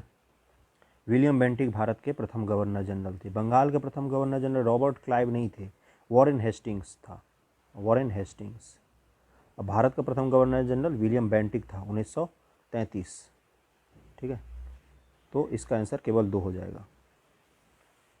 भारत के प्रथम गवर्नर जनरल कौन थे? तो इसमें कोई भी ऑप्शन में नहीं है, विलियम बेंटिक था ना, तो इसलिए इसके सारे गलत हैं, तो विलियम बेंटिक होगा इसका आंसर। भारत का प्रथम गवर्नर जनरल कौन था? तो देखते हैं, इसमें भी विलियम बेंटिक नहीं है, तो ये आंसर हो जाएगा। 66 2020 का क्वेश्चन है। निम्नलिखित घटनाओं पर विचार कीजिए। क्लाइव का पुनः भारत आगमन, इलाहाबाद की संधि, बक्सर का युद्ध, वॉरेन हेस्टिंग्स का भारत का गवर्नर बनना। तो 1773 में वॉरेन हेस्टिंग्स बना है, 1773 में। बक्सर का युद्ध हुआ है 1764 में। बक्सर के युद्ध जीतने के बाद क्लाइव भारत आया था। क्लाइव भारत आया, उसने वो इसीलिए आया था ताकि दूसरी बार गवर्नर जनरल बने और इलाहाबाद की संधि करे। इसको कहानी के फॉर्म में याद रखना ज़्यादा इजी होता है। तो सबसे पहले क्या आ जाएगा? सबसे पहले आएगा बक्सर का युद्ध। बक्सर का युद्ध हो गया तब क्लाइव फिर से भारत आएगा। क्लाइव भारत आएगा तो इलाहाबाद की संधि होगी। इलाहाबाद की संधि के बाद 1773 में वॉरेन हेस्टिंग्स गवर्नर बनेगा, तो 3-1-2-4 हो जाएगा। निम्नलिखित कथनों में से कौन सा सही नहीं है? जन प्रशासन के नींव वॉरेन हेस्टिंग्स द्वारा मजबूती से रखी गई, जिस पर ऊपरी संरचना कॉर्नवालिस ने की। ईस्ट इंडिया कंपनी की असैनिक और सैनिक सुधारों का श्रेय क्लाइव को जाता है, नहीं, गलत है। लॉर्ड विलियम बेंटिक सबसे बड़े ब्रिटिश शासकों में से एक था क्योंकि उसने भारत में ब्रिटिश साम्राज्य को संग्रहित किया, यही है, इसका सी आंसर हो जाएगा। तो ये गलत है, ठीक, बाकी ये तीनों सही है। लॉर्ड डलहौजी ने द्वितीय के सिद्धांत के आधार पर ब्रिटिश साम्राज्य में समृद्ध क्षेत्र जोड़े। लॉर्ड विलियम बेंटिक कैसे ब्रिटिश शासकों में से एक हो जाएगा सबसे बड़ा? पढ़ते हैं इसका एक्सप्लेनेशन क्या है। मैंने गलती की थी, यहाँ सही नहीं पूछा था। क्लाइव के समय में असैनिक तथा सैनिक दोनों सुधार हुए थे, इसलिए क्लाइव के समय में बहुत सारे सैनिक विद्रोह भी हुए थे, जैसे व्हाइट विद्रोह। व्हाइट मतलब अंग्रेजी सैनिकों ने ही क्लाइव के समय में विद्रोह कर दिया था। और सैनिक सुधारों के अंतर्गत क्लाइव ने उपहार लेने बंद कर दिए तथा निजी व्यापार बंद करा दिए। कंपनी में बहुत भ्रष्टाचार होता था, उसके आंतरिक कर देना अनिवार्य बना दिया। सैनिक सुधारों के अंदर क्लाइव ने आज्ञा दी कि दोहरा भत्ता बंद कर दिया जाएगा। जनवरी 1766 से यह भत्ता केवल उन सैनिकों को ही मिलता था जो बंगाल तथा बिहार की सीमा से बाहर कार्य करते थे। जन प्रशासन की नींव वॉरेन हेस्टिंग्स द्वारा मजबूती से रखी गई, जिस पर ऊपरी संरचना कॉर्नवालिस ने तैयार की थी, ये भी सही है। कॉर्नवालिस के समय में न्यायिक सुधार, फौजदारी कानूनों में सुधार, पुलिस सुधार, कर संबंधी सुधार, व्यापारिक सुधार से जन प्रशासन की नींव पड़ी। विलियम बेंटिक के शासन के 7 वर्षों में पुरानी निरंतर युद्धों तथा संयोजन की नीति को तिलांजलि दे दी गई। भारत के इतिहास में बेंटिक का नाम सामाजिक तथा प्रशासनिक सुधारों के लिए आता है। लॉर्ड डलहौजी उसके बाद आया, उसके बाद बाकी सारे आए। अगला क्वेश्चन है, भारत में ब्रिटिश साम्राज्य का संस्थापक कौन था? तो लॉर्ड क्लाइव। लॉर्ड क्लाइव को साम्राज्य का संस्थापक माना जाता है। कलकत्ता में एशियाटिक सोसाइटी की स्थापना किसके समय में हुई थी? Lord Warren Hastings. और एशियाटिक सोसाइटी काम क्या करती थी? ये भारतीय किताब जो है, भारत मूलतः एशियाटिक नाम था, तो एशिया के ही सारे, एशिया के जो मूल किताब हैं उनका अनुवाद अलग अलग अंग्रेज़ी भाषा या ब्रिटिश यूरोपियन भाषाओं में करते थे और उनको पढ़ते थे ताकि यहाँ के लोगों को समझ सके। सुरक्षा प्रकोष्ठ की नीति संबंधित है वॉरेन हेस्टिंग्स से। क्या है ये सुरक्षा प्रकोष्ठ? घेरे की नीति से वॉरेन हेस्टिंग्स तथा वेलेजिल संबंधित है। वॉरेन हेस्टिंग्स ने मैसूर और मराठों के साथ युद्ध अन्य भारतीय रियासतों के साथ बराबरी की पदवी प्राप्त करने की भावना से किया। इस समय कंपनी ने अपने राज्य के चारों ओर मध्य राज्य यानी कि बफर स्टेट, यानी कि अगर ये अवध है, ये बीच में बफर स्टेट बन गया, ठीक है, इसके इधर दूसरे राज्य हैं, इधर अंग्रेज रहेंगे। तो अगर ये आक्रमण करेगा अंग्रेज पर तो पहले अवध आएगा बीच में, बफर स्टेट इसी को कहा जाता था। हम यह भी कह सकते हैं कि अपने पड़ोसी राज्यों की सीमाओं की रक्षा करो ताकि अपनी सीमाएं सुरक्षित रहे। जैसे भारत और चीन के बीच में नेपाल और भूटान, ये बफर स्टेट हैं। वेलेजली के आने से कंपनी के भारतीय रियासतों के समर्थ परिवर्तन आया। वेलेजली का उद्देश्य भारतीय रियासतों को अपनी रक्षार्थ कंपनी पर निर्भर करवाना था, यानी कि अपनी सैनिक दे दो भारतीय राजाओं को और उनके खर्चा भी भारतीय राजाओं से ले लो और अपनी सुरक्षा भी हो जाएगी। रिंग फेंस की नीति का संबंध किससे है? तो वॉरेन हेस्टिंग्स से है। अगला क्वेश्चन है, निम्नलिखित में से किसने बंगाल में द्वैध शासन प्रणाली को समाप्त किया? तो वॉरेन हेस्टिंग्स। द्वैध शासन प्रणाली को शुरू किसने किया था? तो रॉबर्ट क्लाइव ने शुरू किया था। ख़त्म किसने किया? वॉरेन हेस्टिंग्स ने ख़त्म किया। 1772 में कोर्ट ऑफ डायरेक्टर ने दोहरी शासन प्रणाली को समाप्त करने का निर्णय दिया। तो कलकत्ता परिषद एवं उसके प्रधान को आज्ञा दी कि स्वयं दीवान बने और बंगाल, बिहार, उड़ीसा के प्रबंधन को अपने हाथ में लें। वॉरेन हेस्टिंग्स ने दोनों उपदीवान मोहम्मद रजा खां और राजा सिताब राय को पद से हटा दिया। अगला क्वेश्चन है, बंगाल में द्विशासन प्रणाली किसके द्वारा लागू की गई थी? तो रॉबर्ट क्लाइव। द्विशासन वही द्वैध पद्धति। किस गवर्नर जनरल पर महाभियोग का मुकदमा चलाया गया? वॉरेन हेस्टिंग्स पर ब्रिटेन में महाभियोग का मुकदमा चलाया गया। बहुत भ्रष्टाचारी इंसान था ये। अगला क्वेश्चन, निम्नलिखित में किस पर ब्रिटिश संसद में महाभियोग का मुकदमा चला? वॉरेन हेस्टिंग्स पर। 14 नंबर क्वेश्चन है, भारत में न्यायिक संगठन की स्थापना किसने की? तो कर्नवालिस ने। कर्नवालिस न्याय और प्रशासनिक सुधारों के लिए जाना जाता है। दीवानी और फौजदारी न्यायालय के श्रेणीबद्ध संगठन के जरिए न्याय प्रदान करने की एक नई व्यवस्था की नींव अंग्रेजों ने रखी। इस व्यवस्था को वॉरेन हेस्टिंग्स ने आरंभ किया मगर कर्नवालिस ने सुदृढ़ बनाया। 1763 में कर्नवालिस संहिता शक्तियों के पृथक्करण के सिद्धांत पर था, यानी कि लेजिस्लेटिव का शक्ति अलग, एग्जीक्यूटिव का शक्ति अलग, न्यायपालिका का शक्ति अलग, तीनों के शक्ति अलग अलग। निम्नलिखित में किस गवर्नर जनरल ने भारत की प्रासंविदाबद्ध सिविल सेवा यानी कि कन्वोनेंटेड सिविल सर्विस ऑफ इंडिया का सृजन किया, जो कालांतर में भारतीय सिविल सेवा जो अभी है इंडियन एडमिनिस्ट्रेशन सर्विस IAS ये बन गया? तो कर्नवालिस का ही देन है वो। भारतीय लोक सेवा का प्रवर्तन किया गया कर्नवालिस के शासनकाल में। 16 का बी हो जाएगा 17। लॉर्ड कर्नवालिस की कब्र कहाँ है? गाजीपुर में। ये भारत में ही इसका कब्र है। अगला 17 नंबर क्वेश्चन के बाद 18 पे चलते हैं। लॉर्ड वेलेजली द्वारा लागू की गई सहायक संधि के बारे में निम्नलिखित में कौन सा कथन लागू नहीं होता है? अब मिस्टेक नहीं करना है। दूसरों के खर्च पर एक बड़ी सेनाएं बनाए रखना, ये तो सही है। भारत को नेपोलियन खतरे सुरक्षित रखना, ये भी सही है। नेपोलियन उस समय, जिस समय वेलेजली भारत में था, नेपोलियन ने पूरे यूरोप पर लगभग में कब्जा कर लिया था। चूँकि ब्रिटेन यूरोप के अलग द्वीपीय प्रदेश में, इसलिए उस पर कब्जा होना बाकी था और ये पूरी कोशिश कर रहा था नेपोलियन कि भारत पर कब्जा किया जाए, भारत से अंग्रेज़ों को निकाला जाए। मिस्र तक पहुंच गया था अपनी सेना लेके और नेपोलियन और टीपू सुल्तान के बीच में पत्राचार का व्यवहार भी हुआ था। कंपनी के लिए एक नियत आय का प्रबंध करना, नहीं, ये नहीं था। भारतीय रियासतों के ऊपर ब्रिटिश सर्वोच्चता स्थापित करना, ये था इसकी नीति में। अगला क्वेश्चन है, लॉर्ड वेलेजली की सहायक संधि को स्वीकार करने वाला पहला मराठा सरदार कौन था? पेशवा बाजीराव द्वितीय। पेशवा बाजीराव द्वितीय। दौलतराव सिंधिया, जसवंत होलकर दोनों पूना में अपनी सर्वश्रेष्ठता प्रदर्शित करना चाहते थे। बाजीराव द्वितीय सिंधिया का साथ दे रहा था। 1801 में जसवंत के भाई की हत्या कर दी गई। परिणाम स्वरूप जसवंतराव होलकर की सेना ने पूना पर आक्रमण कर पेशवा और सिंधिया के संयुक्त सेना को परास्त कर दिया। बाजीराव द्वितीय ने भागकर बसीन में शरण ली थी। तो कौन था इसका आंसर? पेशवा बाजीराव द्वितीय। 1802 के बसीन की संधि पर हस्ताक्षर किसके मध्य हुए थे? अंग्रेज और बाजीराव द्वितीय के मध्य बसीन की संधि। सहायक संधि को स्वीकार करने वाला पहला शासक कौन था? अवध का नवाब। अवध का नवाब पहला शासक था जिसने शुरू किया था। वेलेजली ने सहायक संधि का आविष्कार नहीं किया। किसने किया था? फ्रांसीसी गवर्नर डुप्ले था इसका आविष्कारक। अपनी सेना को किराए पर भारतीय राज्यों को देता था। उसका खर्चा भी भारतीय राज्य ही उठाते थे। पहला शासक था अवध। 1765 में अवध प्रथम सहायक संधि 1765 में की, जब कंपनी ने निश्चित धन देकर उसकी सीमाओं की रक्षा करने का वचन दिया था। ये वेलेजली से बहुत पहले हो गया था। अवध ने एक अंग्रेज रेजिडेंट को लखनऊ में रखना स्वीकार कर लिया था।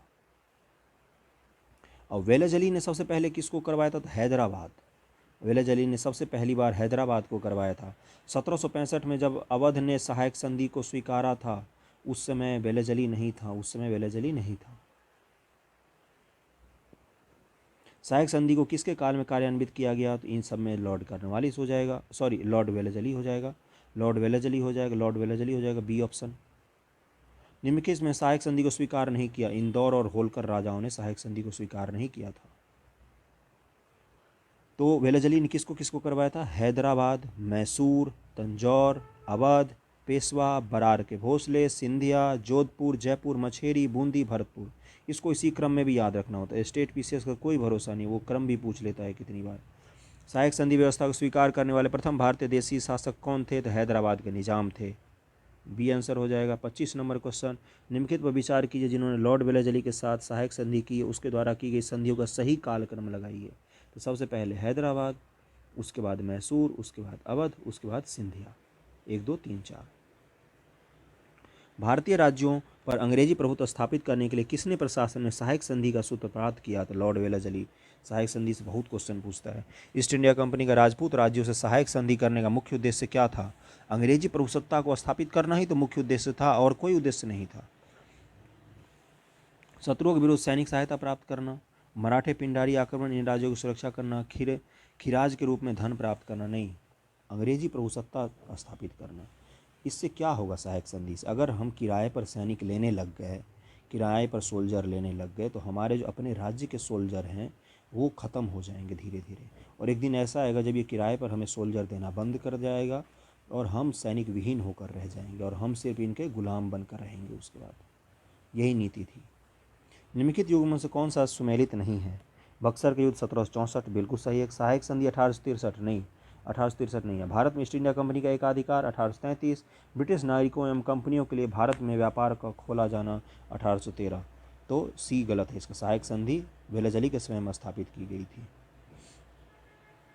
ठीक, हाँ। भारत में अंग्रेजी सत्ता की श्रेष्ठता स्थापित करने के लिए फ्रांसीसियों को भय को समाप्त करने के लिए वेलेजली ने 1798 में प्रारंभ किया था। कब? 1798 में। उस समय जब नेपोलियन की शक्ति के सामने यूरोप में साम्राज्य धराशायी हो रहे थे, नीचे लिखे गवर्नर जनरल किसने एक भारत में ब्रिटिश पताका फहराए रखा? तो लॉर्ड वेलेजली ने। इसकी आक्रामक नीति थी। आंग्ल नेपाल युद्ध किसके शासनकाल में हुआ? लॉर्ड हेस्टिंग्स के समय में हुआ। लॉर्ड हेस्टिंग्स के समय में आंग्ल नेपाल युद्ध लॉर्ड हेस्टिंग्स के गवर्नर जनरल काल में हुआ, जो कि 1815 की सुंगौली की संधि के साथ समाप्त हुआ। 1815 की सुंगौली की संधि नेपाल और अंग्रेजों के बीच में हुई थी, जिससे कुमाऊं मंडल और गढ़वाल मंडल के कुछ क्षेत्र भारत में शामिल हुए थे। सुगौली की संधि 2 दिसंबर 1815 को लेखबद्ध हुई है, जिसका अनुमोदन 4 मार्च 1816 को किया गया। तो सुगौली की संधि के 1815 भी लिखते हैं, 16 भी लिखते हैं। सुगौली की संधि हुई 1815 में। 32 नंबर क्वेश्चन है, हेक्टर मुनरो बक्सर का युद्ध कौन सा सुमेलित नहीं है, ये बताना है। हेक्टर मुनरो बक्सर का युद्ध सही है ये तो। लॉर्ड हेस्टिंग्स आंग्ल नेपाल युद्ध सही है। लॉर्ड वेलेजली चतुर्थ आंग्ल मैसूर युद्ध, यानी कि टीपू सुल्तान को लॉर्ड वेलेजली ने मारा था। लॉर्ड कॉर्नवालिस द्वितीय आंग्ल मराठा युद्ध, ये गलत है। द्वितीय आंग्ल मराठा युद्ध किसके समय में हुआ था? लॉर्ड हेस्टिंग्स के समय में हुआ था। लॉर्ड वेलेजली एवं आंग्ल नेपाल युद्ध लॉर्ड हेस्टिंग्स के समय में हुआ, जबकि बक्सर के युद्ध 1764 हेक्टर मुनरो के नेतृत्व में हुआ। और तृतीय आंग्ल मराठा युद्ध 1817-18 लॉर्ड हेस्टिंग्स के समय में हुआ, न कि लॉर्ड कॉर्नवालिस के समय में। तो तृतीय आंग्ल मराठा युद्ध लॉर्ड कॉर्नवालिस के समय में हुआ था, नहीं हुआ था, हेस्टिंग्स के समय में हुआ था। हेस्टिंग्स के समय में हुआ था। तृतीय आंग्ल मराठा युद्ध के संबंधित है लॉर्ड हेस्टिंग्स। लॉर्ड हेस्टिंग्स संबंधित है। सर टॉमस मुनरो किस वर्ष में मद्रास के गवर्नर है? 1820 से 1827 की ईस्वी में रहे टॉमस मुनरो। दक्षिण भारत में भू राजस्व वसूली हेतु लागू की गई व्यवस्था रैयतवारी व्यवस्था इन्हीं की देन थी। टॉमस मुनरो की सबसे बड़ी उपलब्धि थी रैयतवारी व्यवस्था। भू राजस्व की 3 व्यवस्था अंग्रेजों के समय में आई। एक था अस्थाई बंदोबस्त, अस्थाई, रैयतवारी और महालवारी। महालवारी, रैयतवारी में क्या होता था? डायरेक्ट अंग्रेज सरकार रैयतवाड़ी में क्या होता था, अंग्रेज सरकार और किसान, डायरेक्ट सरकार से किसान था, ठीक। महालवाड़ी में क्या होता था, पूरा का पूरा गांव एक साथ एक निश्चित अमाउंट अंग्रेजों को देता था, ठीक है। और अस्थाई में क्या होता था, किसान, फिर बीच में आ गए थे कौन, जमींदार, जमींदार और जमींदार के बाद आए थे अंग्रेज। इसलिए 3 चरण थे। सबसे खराब था अस्थाई बंदोबस्त। रैयतवाड़ी को उस हिसाब से अच्छा माना जाता था। रैयतवाड़ी व्यवस्था, इस व्यवस्था के जन्मदाता टॉमस मुनरो कैप्टन रीड थे, जिन्होंने सर्वप्रथम इसे तमिलनाडु के बारामहल जिले में लागू किया। तत्पश्चात यह व्यवस्था मद्रास, बम्बई, कुछ हिस्सों, असम तथा पूर्व आधुनिक कर्नाटक में भी लागू की गई।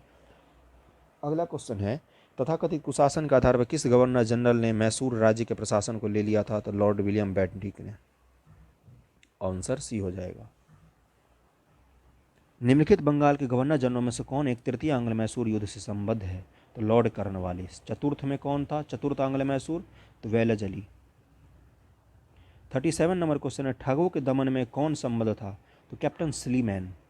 कैप्टन स्लीमैन वो था जिसको उस समय गवर्नर जनरल विलियम बेंटिक ने नियुक्त किया था कैप्टन स्लीमैन को ठगों के दमन के लिए, ठीक।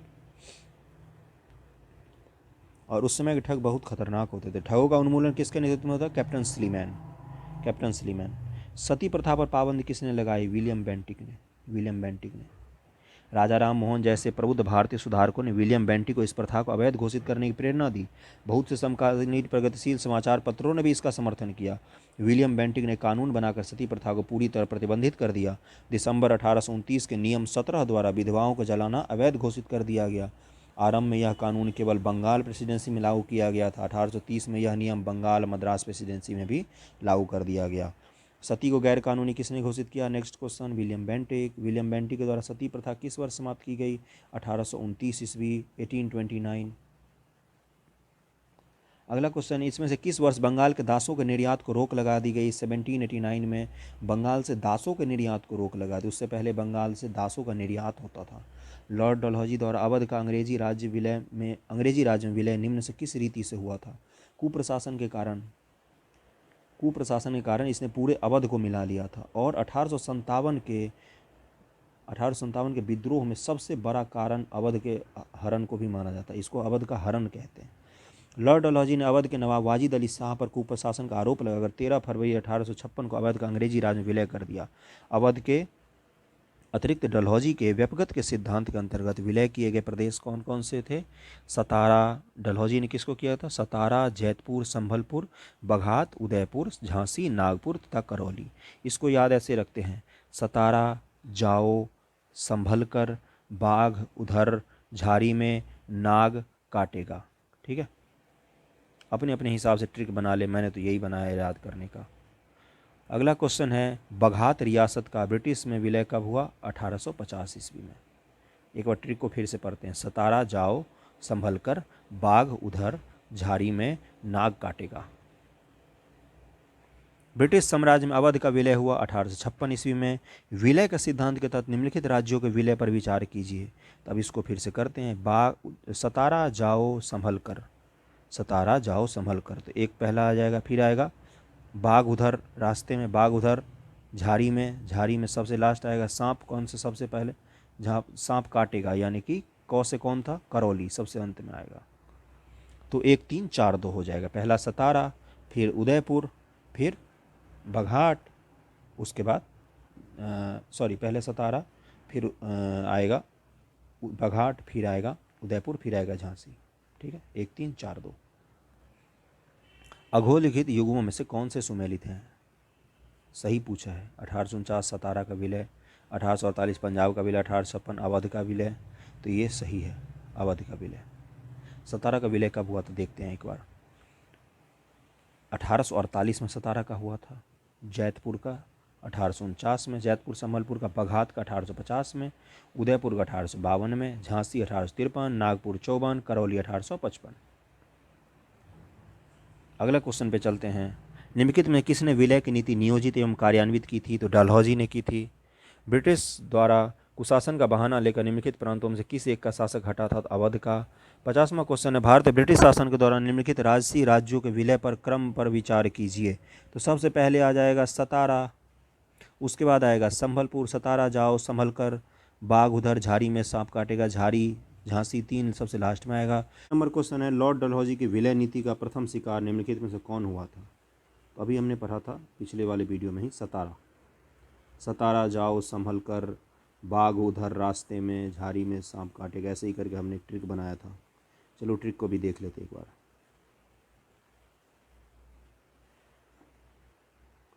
दिख नहीं रहा अभी, ठीक है, ये तो रहा। सतारा जाओ संभल कर, बाघ उधर रास्ते में, सतारा जाओ, सतारा जैतपुर,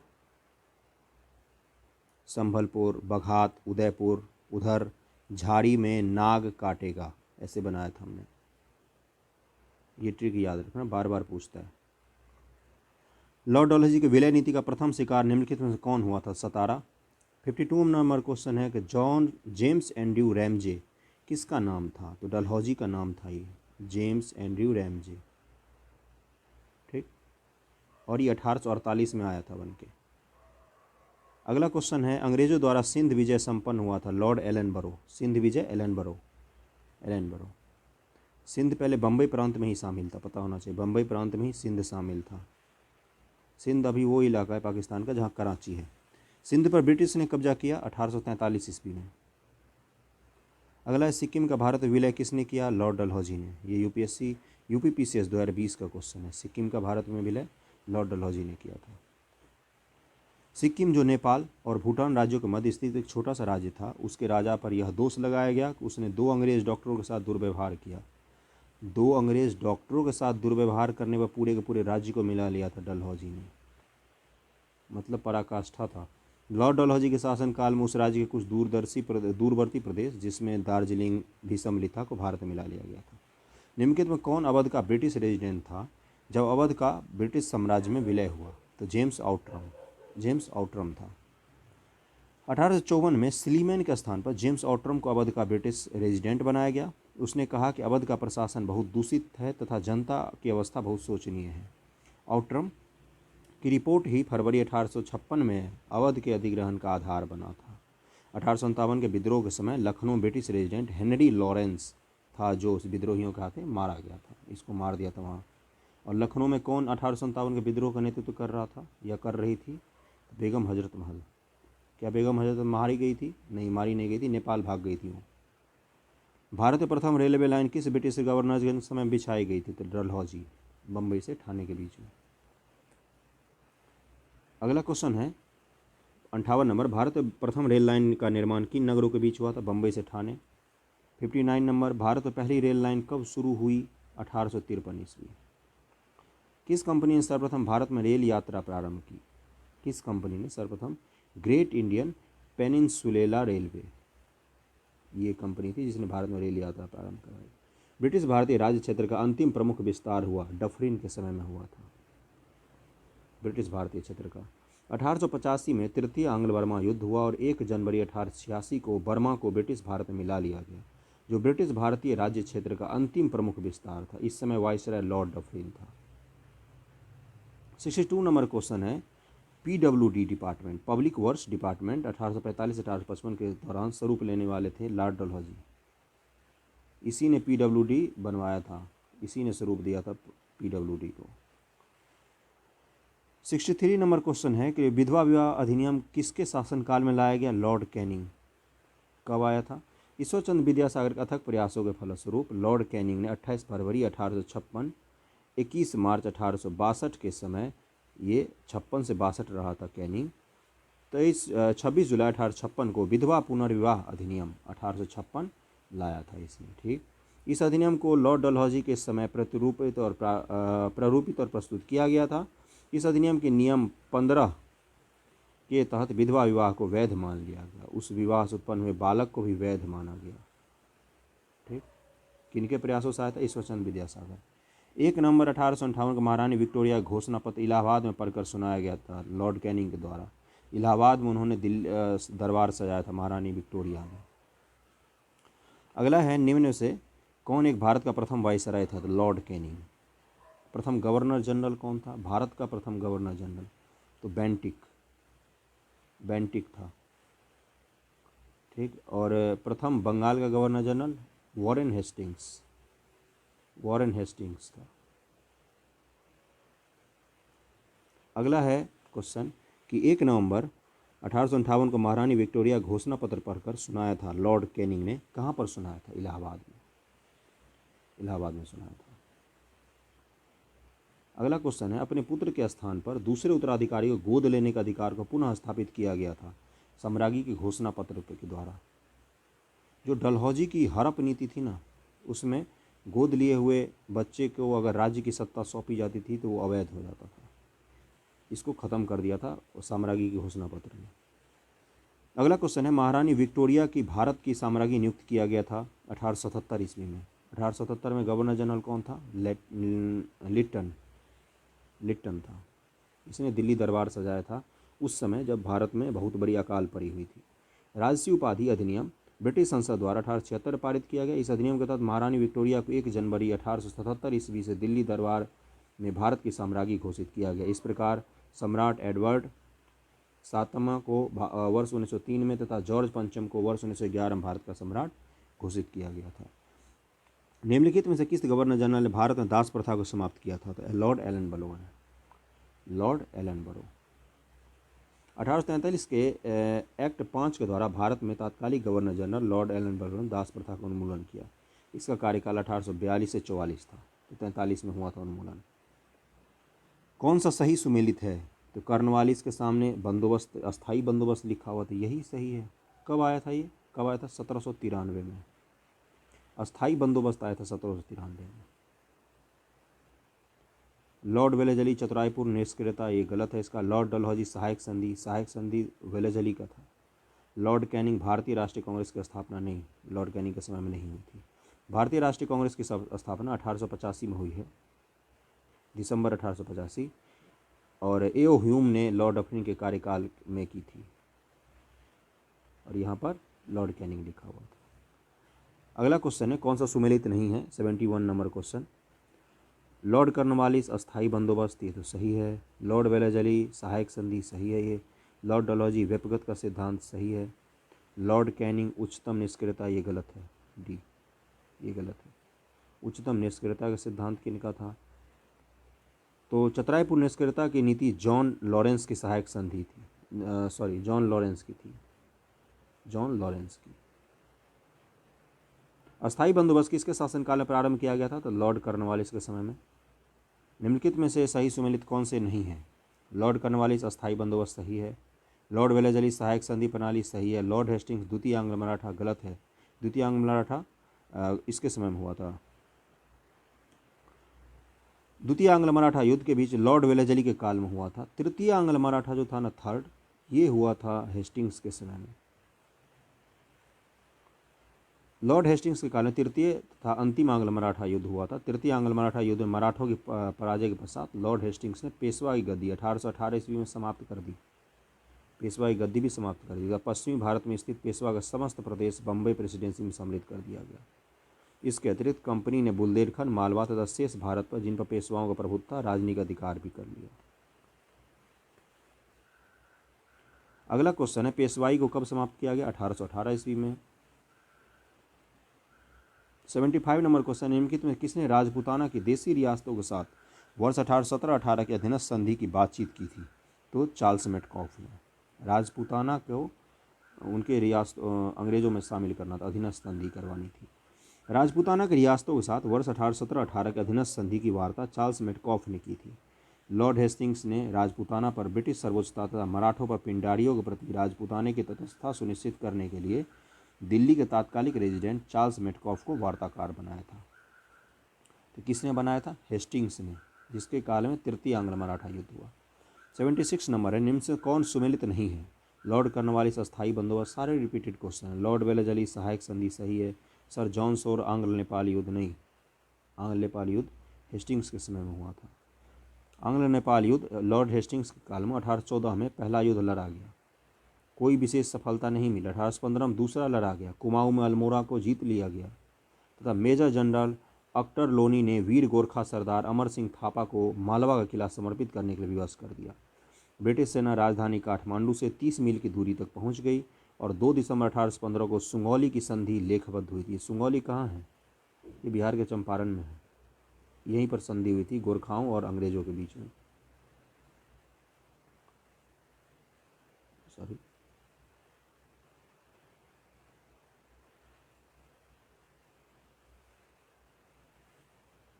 हाँ, 77 नंबर क्वेश्चन है। और सुगौली संधि में क्या हुआ था? कुमाऊं, गढ़वाल और शिमला के जिले अंग्रेजों को मिल गए थे। इसके बाद शिमला अंग्रेजों के समय में उनके सबसे ज़्यादा शिमला में ही रहते थे, क्योंकि उनके वह वातावरण उनको अपने हिसाब का मिलता था। 77 नंबर क्वेश्चन में कौन एक सही सुमेलित है? लॉर्ड एलनबरो अवध का विलीनीकरण, गलत है। लॉर्ड डलहौजी सिंध का विलीनीकरण, गलत है। लॉर्ड वेलेजली चतुर्थ आंग्ल मैसूर युद्ध, तो ये सही है। सर जॉन सोरथेती आंग्ल मराठा युद्ध नहीं, वॉरेन हेस्टिंग्स नहीं, सॉरी, हेस्टिंग्स के समय में हुआ था। हेस्टिंग्स के समय में हुआ था तृतीय आंग्ल मराठा युद्ध। लॉर्ड एलनबरो ने सिंध का विलय किया था। डलहौजी ने कुशासन का आरोप में अवध को मिलाया था। वेलेजली ने चतुर्थ आंग्ल मैसूर युद्ध किया था, जिसमें टीपू सुल्तान मारा गया था। लॉर्ड हेस्टिंग्स ने तृतीय आंग्ल मराठा युद्ध किया था। अगला क्वेश्चन है 78 नंबर, निम्नलिखित में से कौन सा युग में सही सुमेलित नहीं है? तो लॉर्ड डलहौजी अवध का विलीनीकरण सही है। लॉर्ड डफरिन भारतीय राष्ट्रीय कांग्रेस की स्थापना 1885 दिसंबर। Lord William Bentinck charter act 1833 का पारित होना सही है। लॉर्ड लिट्टन प्रथम आंग्ल अफगान युद्ध का प्रारंभ होना, गलत है। ऑकलैंड ने किया था, ऑकलैंड के समय में। निम्न से कौन चतुराईपूर्ण निष्क्रियता की नीति के साथ जुड़ा हुआ था? John Lawrence. 79 नंबर का क्वेश्चन का आंसर डी हो जाएगा, जॉन लॉरेंस। और उससे ऊपर का एक फैक्ट पढ़ते हैं कि लॉर्ड लिटन के समय द्वितीय आंग्ल अफगान युद्ध 1878 से 1880 में हुआ था और प्रथम आंग्ल अफगान युद्ध 1839 से 1842 के बीच में हुआ था। अफगानिस्तान वैसे भी चर्चा में है। चतुराईपूर्ण निष्क्रियता या कुशल अकर्मण्यता की नीति जो जॉन लॉरेंस का था, ये आंग्ल अफगान संबंधों के संदर्भ में लॉर्ड एलनबरो के काल से प्रारंभ होकर लॉर्ड नॉर्थब्रुक के काल तक चलती रही। इस नीति को प्रायः जॉन लॉरेंस के नाम से विशेष रूप से संबोधित किया जाता है, क्योंकि उसके वायसराय काल में इस नीति का अनुसरण करने का स्पष्ट अवसर मिला। 80 नंबर क्वेश्चन है, भारत में अंग्रेजों के समय प्रथम जनगणना हुई लॉर्ड मेयो के कार्यकाल में। प्रथम जनगणना लॉर्ड मेयो के कार्यकाल में, लेकिन रेगुलरली कब से शुरू हुई? तो रिपन के कार्यकाल से शुरू हुई, रिपन के कार्यकाल से। ठीक, तो 1872 ईस्वी में प्रारंभ हुई प्रथम जनगणना, लेकिन रेगुलरली 1881 ईस्वी में शुरू हुई, रिपन के समय में। वह कौन व्यक्ति था जिसने भारत में पहली बार जनसंख्या की जनगणना करवाई? Lord Mayo. 82 नंबर क्वेश्चन, किस वायसराय की हत्या अंडमान निकोबार द्वीप समूह में जब वे भ्रमण पर थे तो एक दंडित अपराधी द्वारा की गई थी? Lord Mayo. एक अफगान ने इसको चाकू मार दिया था। लॉर्ड मेयो प्रथम गवर्नर जनरल था जिसकी हत्या उसके कार्यकाल में ही कर दी गई थी। किस वायसराय की हत्या उसके कार्यकाल में हुई? तो लॉर्ड मेयो, अभी पढ़ा हमने। अफगानिस्तान के प्रति एक जोश भरी अग्र फॉरवर्ड नीति का अनुसरण करने वाला गवर्नर कौन था? लिट्टन। ये उनसे युद्ध लड़ने चला गया था। अफगानिस्तान के प्रति आक्रामक नीति किस वायसराय ने अपनाई? Lord Lytton. 85 का बी हो जाएगा। 86, कौन वो भारत का वायसराय सबसे दीर्घकाल तक रहा था? तो कर्जन सबसे अधिक दिनों तक रहा था। इसको देख लेते क्रमबद्ध। कर्जन 7 वर्ष, डफरिन 4 वर्ष, हार्डिंग 6 वर्ष, मेयो 3 वर्ष। भारत में स्थानीय स्वायत्तशासी संस्थान 1882 में सशक्त की गई थी। लॉर्ड रिपन के समय में स्थानीय शासन को सबसे सशक्त बनाया गया था। रिपन को भारत के लोग गुड रिपन बोलते थे। ठीक है, रिपन से ठीक पहले कौन आया था? लिट्टन। लिट्टन, लिट्टन के बाद रिपन। 1880 में इंग्लैंड में ग्लैन्स्टन के नेतृत्व में उदारवादी दल सत्ता में आई। उदारवादी दल सत्ता में आई तथा ग्लैन्स्टन यूरोप में स्वतंत्रता का समर्थक था। उसने अपनी भारत के प्रति नीति का इन शब्दों में वर्णन किया था कि हमारा भारत में रहने का अधिकार इस तर्क पर है कि हमारा वहाँ रहना भारतीयों के लिए हितकारी है, और साथ ही यह कि भारतीय अनुभव करें कि यह हितकारी है। इस दौरान रिपन को वायसराय पद के लिए चुना गया। संभवतः रिपन के कार्यकाल का सबसे महत्वपूर्ण कार्य स्थानीय सुशासन पर सरकारी प्रस्ताव 1882 था। रिपन के देश की नगर पालिकाओं को विकसित करना चाहता था। उसके अनुसार इन्हीं ने देश की राजनीतिक शिक्षा आरंभ होती है। देश की राजनीतिक शिक्षा के लिए स्थानीय सुशासन, स्थानीय तो इतना पढ़ लिया हमने। आगे चलते 88 नंबर क्वेश्चन है, भारत में स्थानीय स्वायत्त शासन को किसने प्रोत्साहित किया? लॉर्ड रिपन ने। इतना 3-4 बार पूछा हुआ है, इससे पहले ही पूछा हुआ है। इल्बर्टविल विवाद किससे संबंधित था? भारतीय द्वारा हथियार लेकर चलना नहीं। इल्बर्टविल विवाद था कि अंग्रेज कैदियों पर भारत के लोग, भारत के जज जो हैं वो फैसला सुना सकते हैं। इल्बर्टविल से संबंधित था, रिपन के काल में ही हुआ था। भारतीय भाषा में प्रकाशित होने वाले समाचार पत्र पत्रिकाओं पर लागू किया जाना। यूरोप के लोगों के मामलों की सुनवाई करने के लिए भारतीय न्यायाधीश पर लगाई गई अयोग्यता को हटाना। तो रिपन ने इसका समर्थन किया था कि न्यायाधीश तो कहीं का भी हो वो न्याय कर सकता है, लेकिन अंग्रेज़ों ने विरोध किया, अंततः रिपन को त्यागपत्र देना पड़ा था। 19 नंबर क्वेश्चन है, किसकी पदावधि महिलाओं तथा बच्चों की कार्यविधि के घंटे को सीमित करने, स्थानीय शासन को आवश्यक नियम बनाने के लिए, प्राधिकृत करने के लिए प्रथम फैक्ट्री अधिनियम का अभिग्रहण किया गया था? तो लॉर्ड रिपन के समय प्रथम फैक्ट्री अधिनियम लाया गया था 1881 ईस्वी। 1881 बहुत इंपॉर्टेंट है, इसमें पहली बार जनगणना भी मतलब रेगुलरली बेसिस पे शुरू हो गया था। और इस अधिनियम में क्या था? पहले फैक्ट्री में इस अधिनियम के तहत 7 वर्ष से कम उम्र के बच्चे, दयनीयता की स्थिति देखिए कि बच्चे के फैक्ट्री को काम करने पर रोक एवं 7 से 12 वर्ष के बच्चों की कार्यविधि के 9 घंटे, 7 वर्ष से कम काम नहीं करेंगे, 7 वर्ष से ज़्यादा के बच्चे जो हैं वो 9 घंटे से ज़्यादा काम नहीं करेंगे। महीने में 4 दिन की छुट्टी का भी उनको प्रावधान किया गया। 91 नंबर क्वेश्चन है कि फैक्ट्री एक्ट 1881 औद्योगिक कामगारों की मजदूरी नियत करने के लिए और कामगारों के मजदूरी संघ बनाने देने की दृष्टि से पारित किया गया। मजदूरी संघ के लिए नहीं किया जा सकता, इतने भी उदारवादी नहीं थे। और एन.एम. लोखंडे ब्रिटिश भारत में मजदूर आंदोलन संगठित करने में अग्रगामी थे। तो लोखंडे जी का नाम आता है, तो केवल 2 सही हो जाएगा। ठीक है, मजदूरों के लिए उसमें कोई मजदूर संघ बनाने का नहीं था। अगला क्वेश्चन है कि निम्नलिखित में से किसे भारत में स्थानीय स्वायत्त शासन का जनक माना जाता है? तो अभी हमने पढ़ा रिपन को 92 का डी हो जाएगा। निम्नलिखित में कौन सा युग में सही सुमेलित नहीं है? स्थानीय स्वशासन लॉर्ड लिट्टन में गलत है, लॉर्ड रिपन होगा। रिपन लिट्टन के नाम पे सारे खराब काम ही जुड़े हुए हैं। अकाल के समय दिल्ली दरबार आयोजित करना लिट्टन ने किया था। उसके बाद से क्या किया था? Vernacular press act. वर्नाकुलर क्या होता है? ये वर्नाकुलर का मतलब होता है देसी भाषा के जो अखबार थे जो अंग्रेज़ों की आलोचना करते थे उन सबको बंद कर दो, सबको बंद कर दो। 94 नंबर क्वेश्चन है, इनको मिलाना है। क्लाइव बंगाल में दोहरा शासन रॉबर्ट क्लाइव ने शुरू किया था। बेंटिक अंग्रेजी शिक्षा, माइन्यूट प्रवर्त मैकाले का अंग्रेजी शिक्षा, मेटकॉफ प्रेस पर प्रतिबंध हटाना, मेटकॉफ करजन बंगाल विभाजन 1905 में। तो हमने देख लिया। अगले क्वेश्चन पे चलते हैं। फिर से मैच करना है। लॉर्ड डलहौजी, तो व्यक्तिगत का सिद्धांत डलहौजी। विलियम बेंटिक सती प्रथा का निषेध कब? 1933। लॉर्ड रिपन स्वायत्त शासन, लॉर्ड कर्जन बंगाल का विभाजन,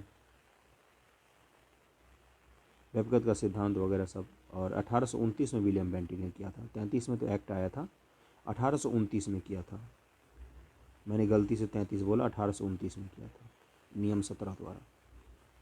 निम्नलिखित में कौन सी जोड़ी गवर्नर जनरल और घटना से सुमेलित है? ये पूछा है। लॉर्ड कॉर्नवालिस रेगुलेटिंग एक्ट नहीं, 1773 में आया था रेगुलेटिंग एक्ट। कौन था? Warren Hastings. लॉर्ड वेलेजली अस्थायी बंदोबस्त नहीं, कॉर्नवालिस के समय आया था। लॉर्ड एलनबरो सिंध का विलय, ये सही होगा। लॉर्ड डलहौजी प्रथम अफगान युद्ध, गलत है। भारतीय पुरातत्व सर्वेक्षण की स्थापना किसके काल में हुई थी? लॉर्ड कर्जन के समय, लॉर्ड कर्जन के समय। सी हो जाएगा इसका आंसर। 1901 में भारतीय पुरातत्व सर्वेक्षण को एकीकृत एवं केंद्रीयकृत रूप देते हुए जॉन मार्शल को इसका महानिदेशक बनाया गया था। जॉन मार्शल को कब किया गया? 1901 में। 1901 में। अगला क्वेश्चन है, भारतीय पुरातत्व सर्वेक्षण की स्थापना हुई? तो फिर से लॉर्ड कर्जन हो जाएगा। 98 का ए हो जाएगा। 99 निम्नलिखित में किसके पुरातत्व सर्वेक्षण विभाग की स्थापना की थी? लॉर्ड कर्जन ने। अगला क्वेश्चन है 100 नंबर क्वेश्चन है, प्राचीन स्मारक संरक्षण एक्ट किस गवर्नर जनरल के कार्यकाल में पारित हुआ था? तो लॉर्ड कर्जन के समय में, वही पुरातत्व सर्वेक्षण वाला। भारत में कर्जन के प्रशासन की तुलना औरंगजेब से किसने की थी? ये बहुत इंपॉर्टेंट क्वेश्चन है। तो ये GK गोखले जी ने, गोपाल कृष्ण गोखले जी जो थे गांधी जी के राजनीतिक गुरु, उन्होंने किया था। लॉर्ड कर्जन ने अपने वायसराय काल 1899 से 1905 में भारतीय जनमानस की आकांक्षाओं की पूर्णतः अवहेलना करते हुए भारत में ब्रिटिश शासन को सुदृढ़ करने का प्रयास किया। गोपाल कृष्ण गोखले ने कर्जन के प्रशासन की तुलना सम्राट औरंगजेब से की थी। फिर से हम ऊपर आ गए क्या, सॉरी,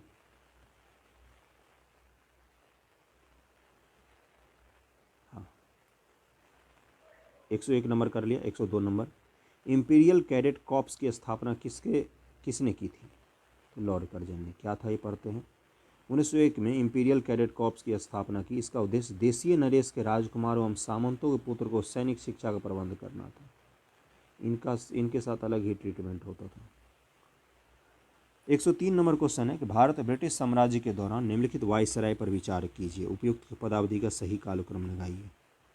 ये पेज आगे पीछे हो गया, हम पहले वैसे ही लगा लेते हैं।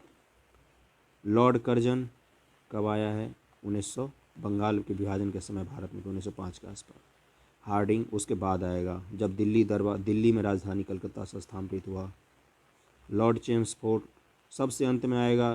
लॉर्ड इरविन, यानी कि सबसे पहले आ जाएगा 1, फिर आएगा 2, फिर आएगा 3, 1 2 3 4 ही आएगा। 109 नंबर क्वेश्चन है, Pitt's India act, Warren Hastings, इसमें क्या पूछा है? सही सुमेलित नहीं है, ये पूछा है। Pitt's India act, Warren Hastings. Doctrine of lapse, Dalhousie, सही है। वर्नाकुलर प्रेस एक्ट, कर्जन, नहीं। वर्नाकुलर प्रेस एक्ट लिट्टन के समय आया था, लिट्टन।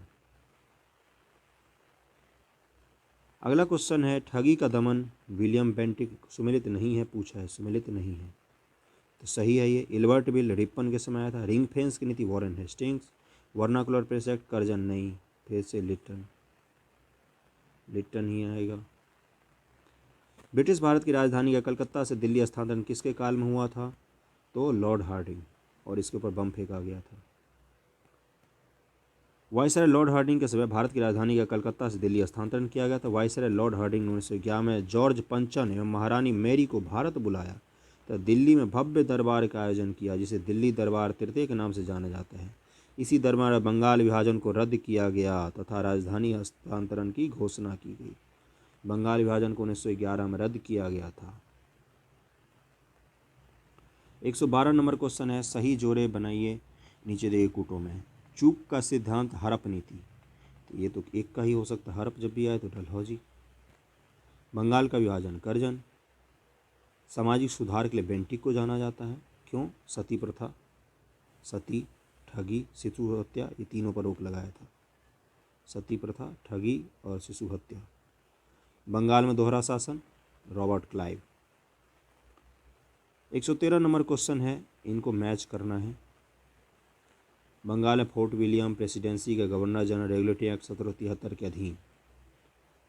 तब इसमें देखते हैं कौन है। उसके बाद से दूसरा है, भारत का गवर्नर जनरल 1833 के अधीन। भारत का governor general viceroy India council 1858 के अधीन, ये था कैनिंग। दूसरे में कौन था? Bentinck, William Bentinck. Governor general सम्राट का प्रतिनिधि 1935 के समय देखते हैं। ये उनका पूरा नाम दिया है, ये सिंपल वाला नाम नहीं दिया है। तो लॉर्ड कर्जन 1899 से 1905, ये पिछले वाले पेज का यहाँ पर आ गया, ठीक। तो इसको पहले देख लेते हैं, इसका आंसर 1933 का एक्ट, डलहौजी की 1933 का एक्ट। अंग्रेज द्वारा बंगाल का अधिग्रहण के उपरांत कंपनी के कार्यों को नियंत्रित करने के रेगुलेटरी एक्ट 1773 ब्रिटिश संसद द्वारा पारित किया गया था और बंगाल का प्रथम गवर्नर जनरल वॉरेन हेस्टिंग्स की नियुक्ति की गई थी, ठीक। अगला इस पेज का क्वेश्चन कर लेते जो छूट गया था। लॉर्ड कर्जन ने प्रांतीय सीमाओं को पुनर्गठित करने का निर्णय लिया था। और सैनिक प्रशासन 1905 के संदर्भ में पूछा है। पूर्वी बंगाल और असम नामक एक नया प्रांत बनाया गया, तो इसका हो जाएगा केवल, और एक और दो दोनों सही हैं, ठीक। 105 नंबर, फूट डालो राज करो की रणनीति अपनाई गई थी लॉर्ड मिंटो द्वारा। क्यों भाई, लॉर्ड मिंटो ने ऐसा क्या किया था? 1909 में सांप्रदायिक चुनाव को अपनाया था इसने। सांप्रदायिक चुनाव यानी कि मुस्लिम वोटर सिर्फ मुस्लिम नेता को वोट करेंगे, इसीलिए इसको कहा जाता है। वैसे लॉर्ड कर्जन भी था, क्योंकि इसने बंगाल विभाजन को बोला था। सटीक आंसर तो ए और बी दोनों होना चाहिए, लेकिन उसमें भी सबसे सटीक लॉर्ड मिंटो ही होगा। मुझे विश्वास है कि कांग्रेस अपने विनाश की तरफ जा रही है। मेरी यह बड़ी इच्छा है कि भारत में रहते होगी कि इसके शांतिपूर्ण निधन के लिए मैं इसका सहायक बनूं। तो ये किसने कहा था? ये कर्जन ने बोला था, कर्जन ने बोला था। इनमें से किस गवर्नर जनरल ने सबसे पहले पृथक निर्वाचन मंडल की व्यवस्था मुसलमानों को जीतने व उन्हें कांग्रेस के विरुद्ध करने के लिए इस्तेमाल किया? तो अभी हमने पढ़ा लॉर्ड मिंटो ने। कब? 1909 में। 108 नंबर क्वेश्चन, निम्नलिखित में से कौन भारत का एकमात्र यहूदी वायसराय था? लॉर्ड रीडिंग, लॉर्ड रीडिंग था। 113 नंबर क्वेश्चन, जो जिसका अच्छा खासा बड़ा सा वो था, उसके आंसर देख लेते, उसके बाद उसको मैच कर लेंगे। तो 113 नंबर का आंसर यहाँ पर, इसमें एक्सप्लेनेशन भी सही से नहीं दिया है, इसका आंसर ए है। इसको मैच करके देखते हैं। ए का 3 दिया है, चार्ल्स कॉर्नवालिस वगैरह सब। कॉर्नवालिस का दूसरा अर्ल और पहला मार्क्विस। भारत का गवर्नर जनरल बी का 2 दिया है। चार्टर एक्ट 1833 का अधीन। सी, भारत का गवर्नर जनरल सी का 4 दिया है और डी का 5 दिया।